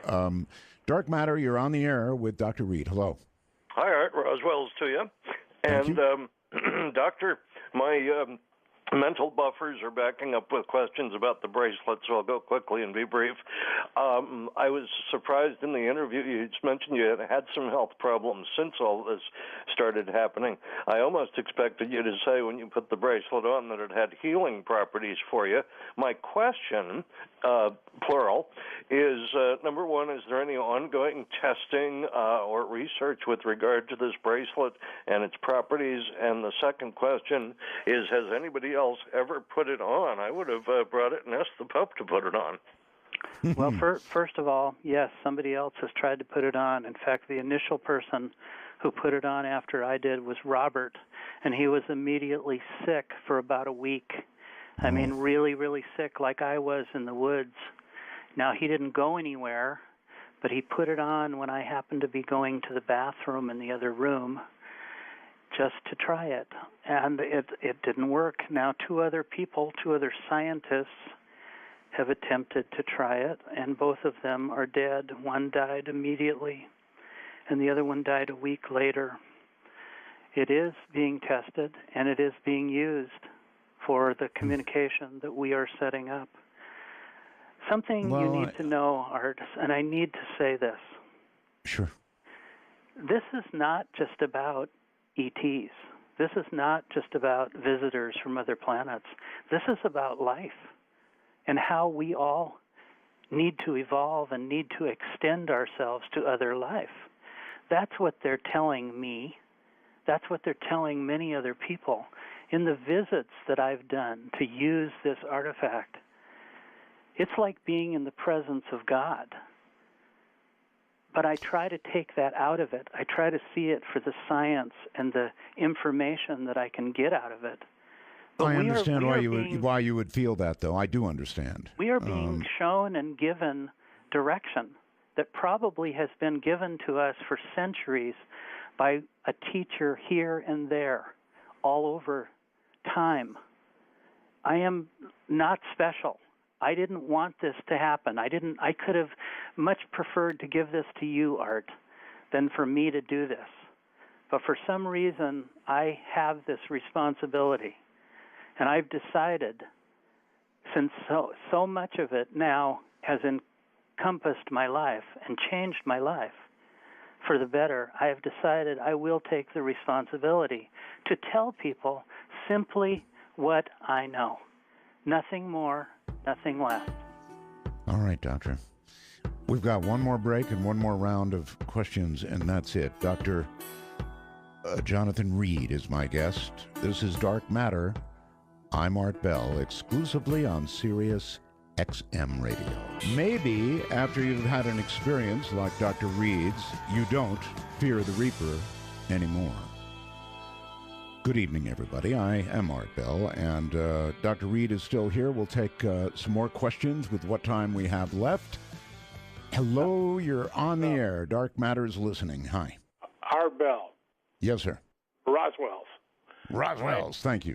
I had recently seen an interview with a doctor, he was a professor of neurology, not a particularly religious man, self-described, and his explanation of when he had a form of meningitis and he thought that he had passed through was strikingly similar to to the doctor's explanation of talking to the golden being. Mm-hmm. And maybe there's a similarity between the two. Very much so. Very much so. I believe this is happening to many people all around the world. You know, this life is a precious thing, and I think there's a lot more to it than what we can perceive, what we can actually comprehend. This is something that I think we need to unlearn about our modern times. I think we need to take the blinders off that are politically motivated, that are economically motivated, and get back to the basics of what this life is supposed to be. It's supposed to be lived. It's supposed to be experienced and cherished. That's Doctor, what we... Yes. I had a massive heart attack at one time, and I remember fading away, and people speak of the walking toward the light. Yes. And I was afraid to walk toward the light. But I felt compelled to do so. Let me tell you something. I know that our lives continue. I know that we are immortal, our soul, our energy that lives within inside of us. I've seen it. I've seen where it goes. I have seen the process in front of my very eyes. I know that. I hope you're right about that. I really hope you're right about that. It's unquestionable to me. I have seen it, Art. I wish I had seen it, and I wish I could say it's unquestionable to me. I can't say that. That's awful, huh? I can't say that. I question everything. Hi, Dark Matter. You're on the air with Dr. Reed. Hello, Art, and hello, Dr. Reed. Hello. I was my default position, having grown up around the nation's capital, is to be skeptical. But about 22 years ago, I had an experience. It was not UFO related. It was metaphysical, but it knocked my socks off. And one night I'll call and tell you about it, Art. Okay. But here's my question for you. I missed the first part of the interview, and I kind of pieced together that you were a doctor having to do with psychology, and I think this happened in the state of Washington in the 90s. Correct. And I also get the sense that you were affiliated with some sort of university in the state of Washington. Let me add for you, sir, that if you missed the first part of it, immediately after the show, it begins repeating. So. Oh yes, I know. I'm going to catch it, but. My question is, and you might have answered it before, but did you lose your job over this? I mean, outside of the shock of it happening, what were the ramifications? Well, the ramifications was that I lost everything. Everything was eliminated from my life by a government-type faction, by a group that systematically eliminated my bank accounts, all of my accreditation, my job. Everywhere that I went, including my passport and my birth certificate, didn't exist. The only way that I got a passport back was I had a law firm threaten to sue the U.S. government that we were going to plant a story in every major newspaper in the United States that the U.S. government had refused to give me my passport back because I had had an extraterrestrial experience. I got my passport back 4 days later. Dark Matter, you're on the air. Yes. Hi, Art. Hello. Thank you for taking my call. I got a quick question for the doctor. I'm just curious. I know for every force there's an opposing force, and the people who tried to destroy his life, are they still after him? And why do you think that they would be opposed to the goodness that's coming from this? All good questions, yeah. Believe it or not, the major conspiracy to silence me and anybody around me comes from the United States of America. And I think that's interesting in itself. Most other countries have either submitted the fact that extraterrestrial life does exist, and they have files that prove it.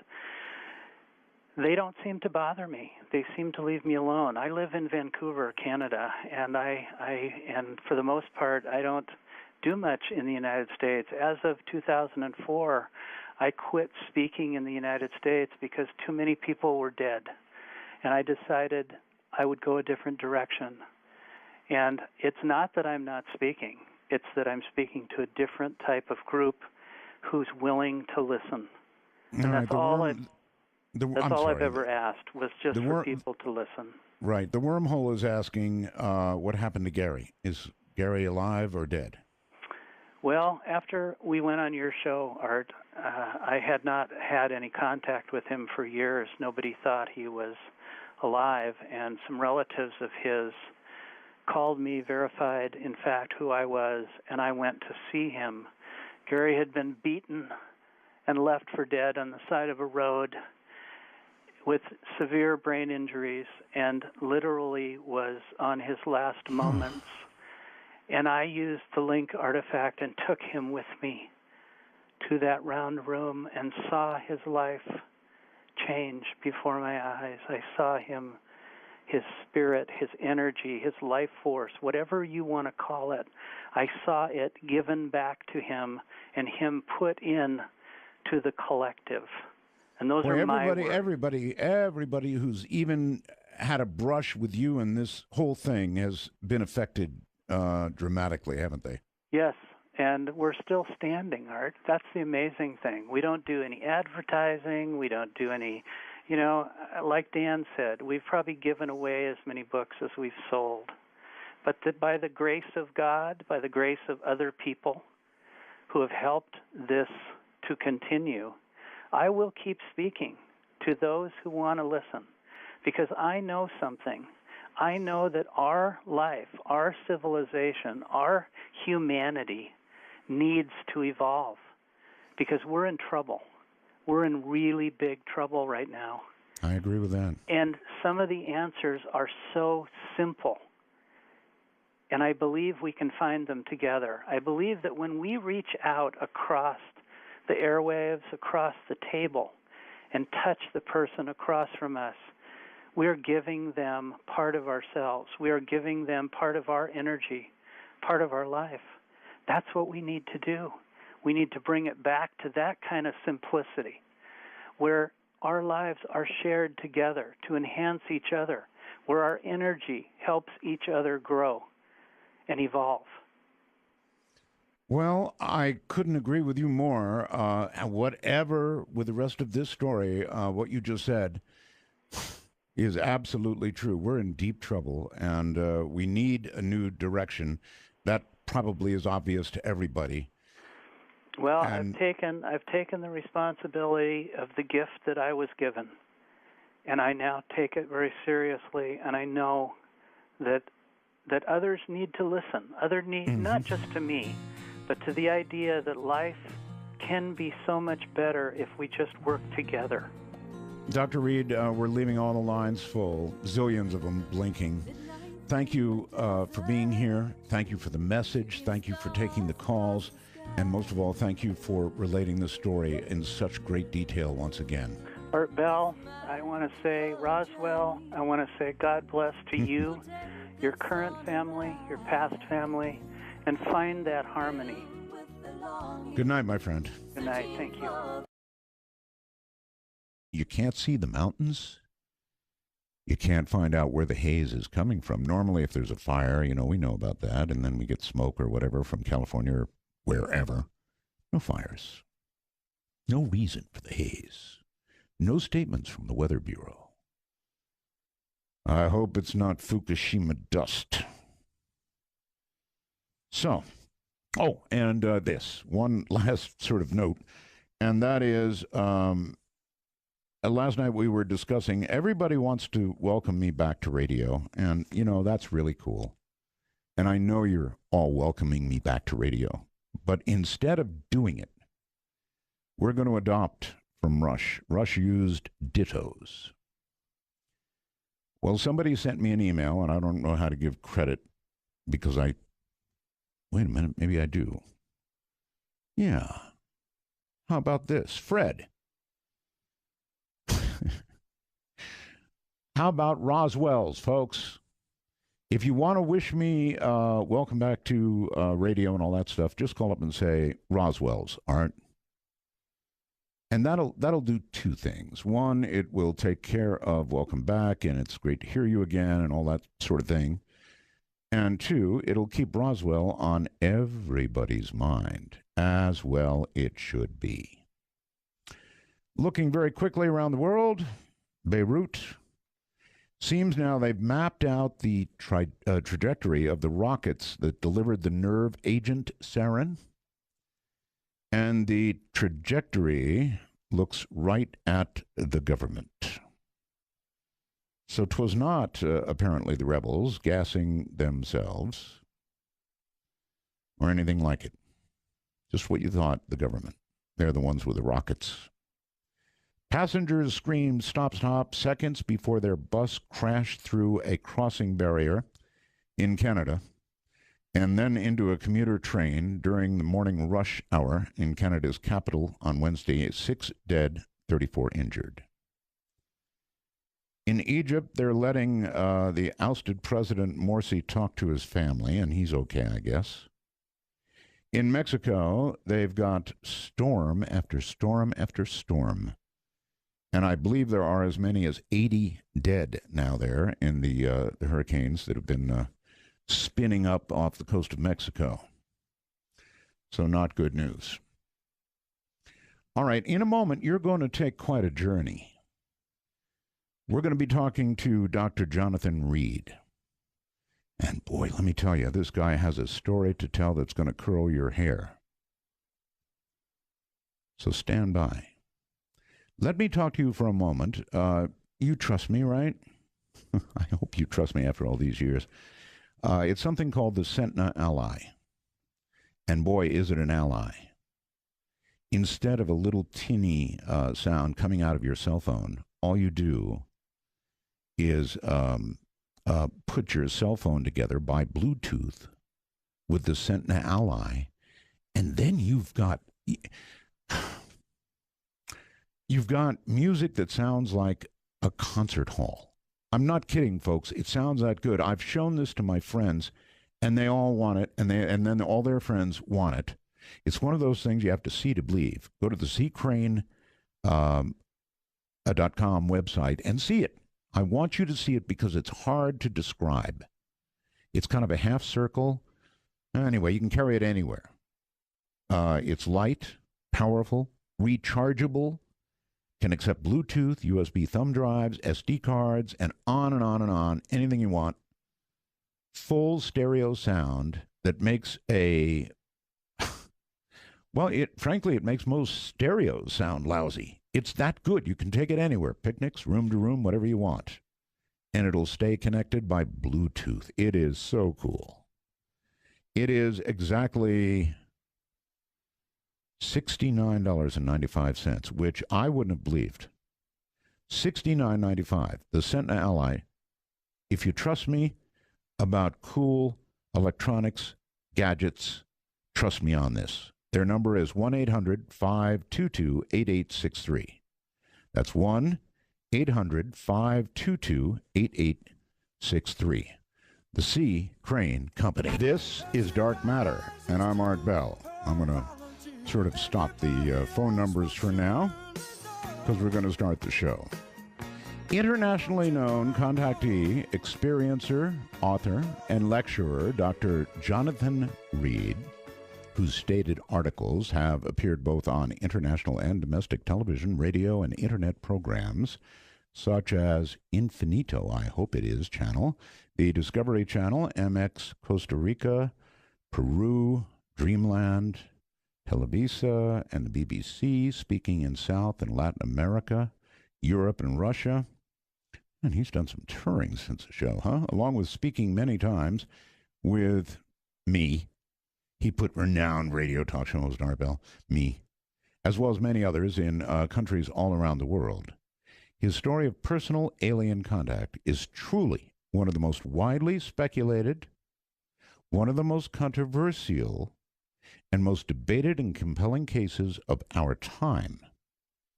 Having some of the best evidence ever collected relating to the reality of alien or extraterrestrial intelligent life forms interacting with humankind, all of us.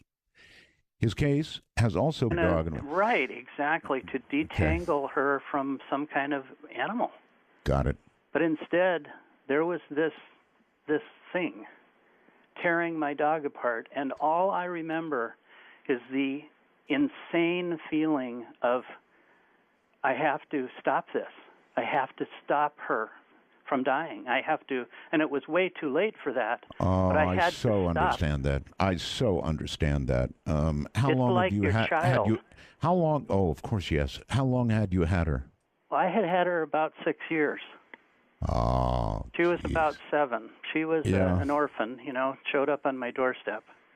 Not everybody listening is an animal person. I am. For me, it's cats. It doesn't matter. Dogs. If you have animals, they're part of your family. That's all. They're like a member Absolutely. of your... Yeah. They are. In fact, sometimes they're a better part of your family. Even after all this time, I can hear it in your voice. The way you're remembering this is so visual and so detailed that, I don't know, I can just hear it in your voice that this is what you saw. And it's an incredible thing to have seen. It killed me, Art. When I saw this happen, I mean, it literally tore me apart, too. Of course.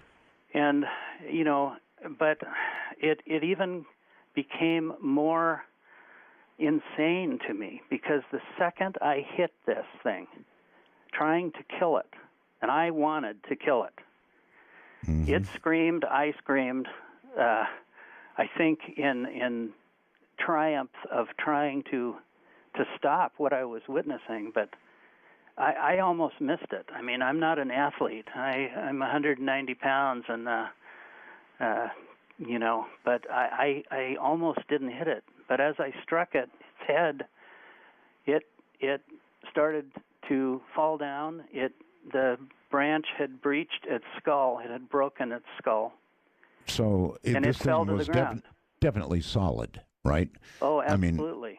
I mean, if you were able to, and so you smashed it, huh? Oh, well, and you've seen the pictures, and there's pictures now on Dark let's Matter. stop here. Let's stop here and send people to artbell.com. That's the actual website, artbell.com. And we've got, you want to describe what's up there, where we should look, and what we should be looking at for this part of the story anyway? Well, I don't have a computer on in front of me, but I'll tell you what I sent you. Sure. I sent you 3 different pictures of this creature.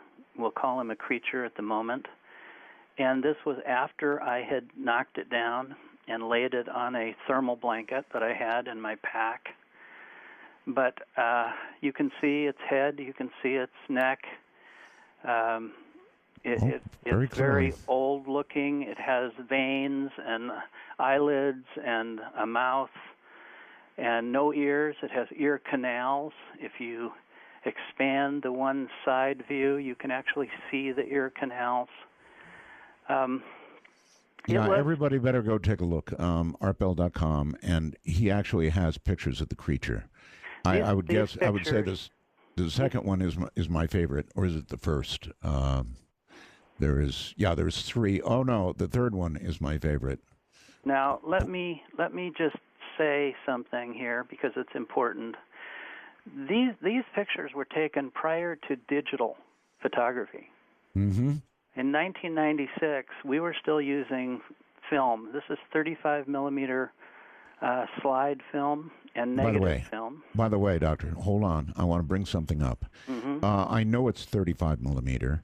And the pictures that you sent tonight, particularly of the obelisk, we haven't even come to that yet, but back when you took that photograph, they were better quality than they are now. The obelisk was so clear that people got upset about it. And that was 35 millimeter photography, right? Yes, 35 millimeter, and a good camera, good Nikon camera. What happened to the better quality photographs that you originally supplied to us? Well, when I was told today that I needed to send some additional things, I contacted some of my team, and they sent you what I asked them. As far as original, they're all original. Some are just maybe a little more clear than others. Yeah, I remember the obelisk picture, which was really, really clear. Yeah, well, and it was so clear that people complained about it. I've got, you know, let me just continue the story and say I took approximately 4 rolls of film. I took everything I had left because, you know, I was laying on the ground. The second I hit this thing, I got sick. I got instantly, violently sick, a crippling sickness that dropped me to the ground, to my knees. Can you describe nausea, or what do you mean by sick? So sick, no control of my bowels or my bladder, or throwing up to the point of bleeding, gasping for breath, and not having any muscle control in my body at all. At this point, the creature is itself on the ground next to you? Laying, as far as I was concerned, dead on the ground within about 2.5 to 3 feet from me. And I was now laying face to face with it. Oh, God. And you were... Well, welcome to Extraterrestrial Radio, everybody. I am Art Bell, and it's great to be here tonight. A few adventures since yesterday. You know, though, first I would like to note, in a, of course, non-biblical way, I love my studio. Over the past several days, I've been getting, you know, everything adjusted in the right place, just exactly the way I want it. I've got this gorgeous atomic clock above me. I keep getting emails about that. One day I'll tell you where to get one like that. I found that clock, the clock you see in the studio picture, if you've seen it, in Radio France International. I went in there and was given a guided tour based on the network status ad back in the U.S. They let me in, badges and all, right, up to Radio France International, into the control room, and there was this clock. And I went, oh, God, I've got to have it. And, you know, I was beating around trying to figure out where it came from. They had producers rushing in, trying to figure out where the clock came from. Well, they never did. So I came back to the U.S. and I began searching like crazy. And I finally found this clock. Now, I've got one here. Another one in the house. I've got one in Manila. So there you have it. I love these clocks. They're expensive, but man, if you're a time person, there's no other way to go. So yeah, I love my studio. Last night after the program, I went home, sat down at the computer to browse a little bit, random browsing, took my glasses off to clean them with my shirt. My expensive titanium framed glasses off. And as they were in my 2 hands, before I even applied the shirt, I was holding 2 halves of my glasses. I was chatting with a friend on the phone. I went, oh, my God, my glasses are broken. Left a note for my wife this morning. And she went off to the optometrist, as I had asked her to do. And he put in one lens from one set of glasses, and I had another pair of frames, and he put another lens in the other side that was completely wrong. So when I got them back, I put them on, I went, whoa, this isn't going to work. How am I going to read anything on the air? So anyway, it's all straightened out. Titanium, my foot. By the way,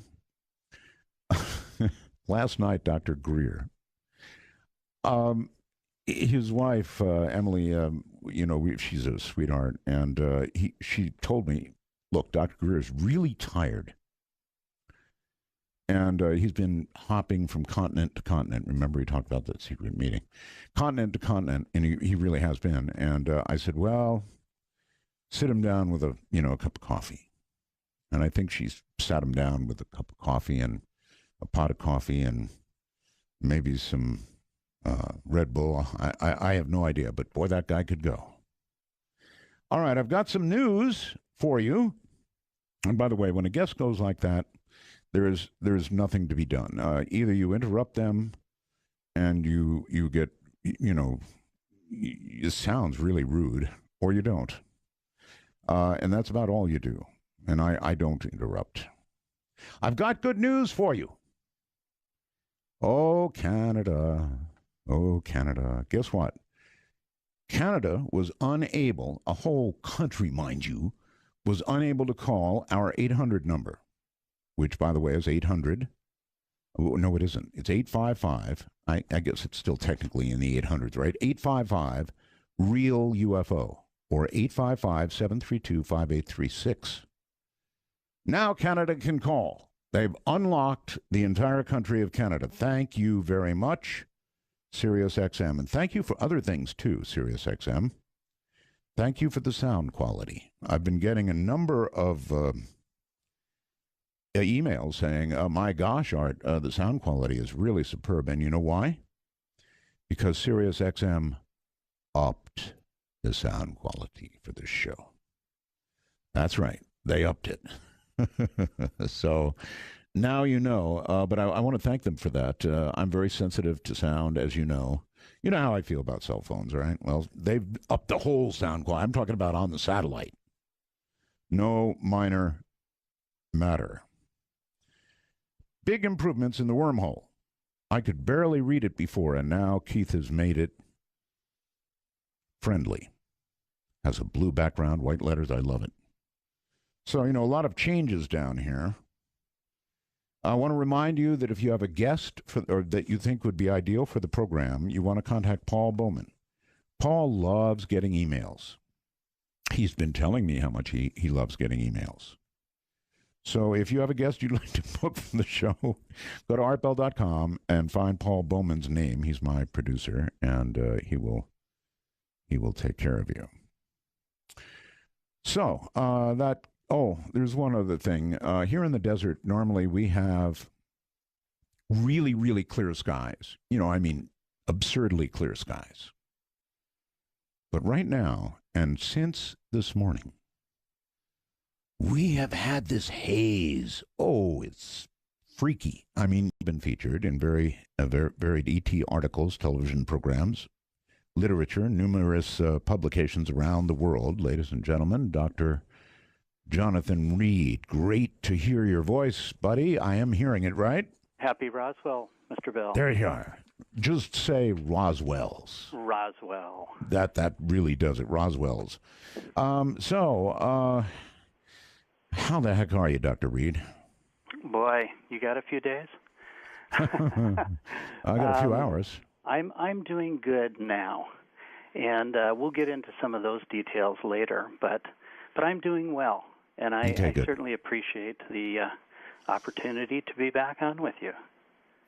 Well, I know that your story is wildly controversial, but I also know, and the audience should know, I don't know if we'll bring them all on, but we've got like 3 more witnesses to what you're about to tell us, as incredible as it's going to sound to this audience. And we have to remember there's a lot of new folks, Sirius XM people that have never heard the show and certainly never heard you and never heard your story. So we're going to go through the original story because it's so, I guess, out of this world. Is it fair comment? Well, it definitely warrants some time to consider all the steps that I went through. Because I always say, look, if I hadn't have experienced this myself, I wouldn't have believed it either. Mm-hmm. So. Yeah, of course, I'll just wait. I want to ask you how the years have been in reaction to the story, but not now. Let's do the story so we get it out there. Okay. All right, where did it begin? How did it begin? This all happened back in August 15th, 1996. That was a Tuesday in Seattle, Washington, near Seattle, Washington. I had gone for a hike, a day hike, with my dog, Susie, who was a 7-year-old golden retriever. Is that a fairly common thing for you to do, to take a hike in the woods? Sure. To get out of the city which is where I was living at the time, about, a 45 to 50-minute drive to a beautiful, pristine area near Snoqualmie Pass, about 60 miles from east of Seattle. Mm-hmm. Okay. So we just got in my Jeep, and my dog and I, as we did so many times, and drove to the mountains and parked where we normally parked. And Okay, at this point, you're alone, right? Pardon?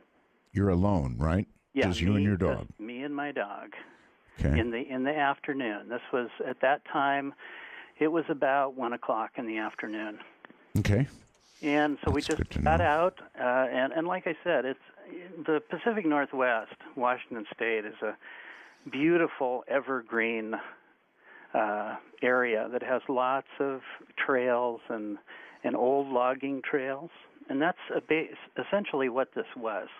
We had been there many times before, casually walking, occasionally seeing some wildlife. Early in the day when we started walking, we saw some deer.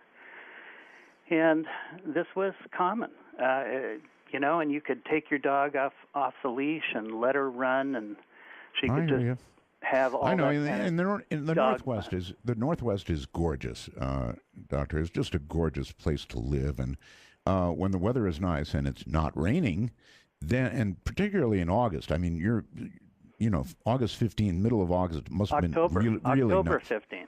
Oh, October. Yeah. October. Well, it was getting a little nippy by then.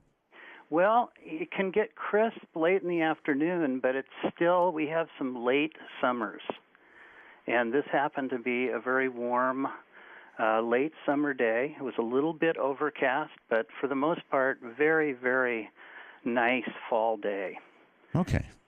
So we just continued to walk down this old logging trail, occasionally stopping to chase raccoons or look at some of the wildlife and just casually walking. And about an hour and a half into this walk, my dog, Susie, who took off running, scampering through the woods, which was not uncommon. She would either chase squirrels or raccoons or something.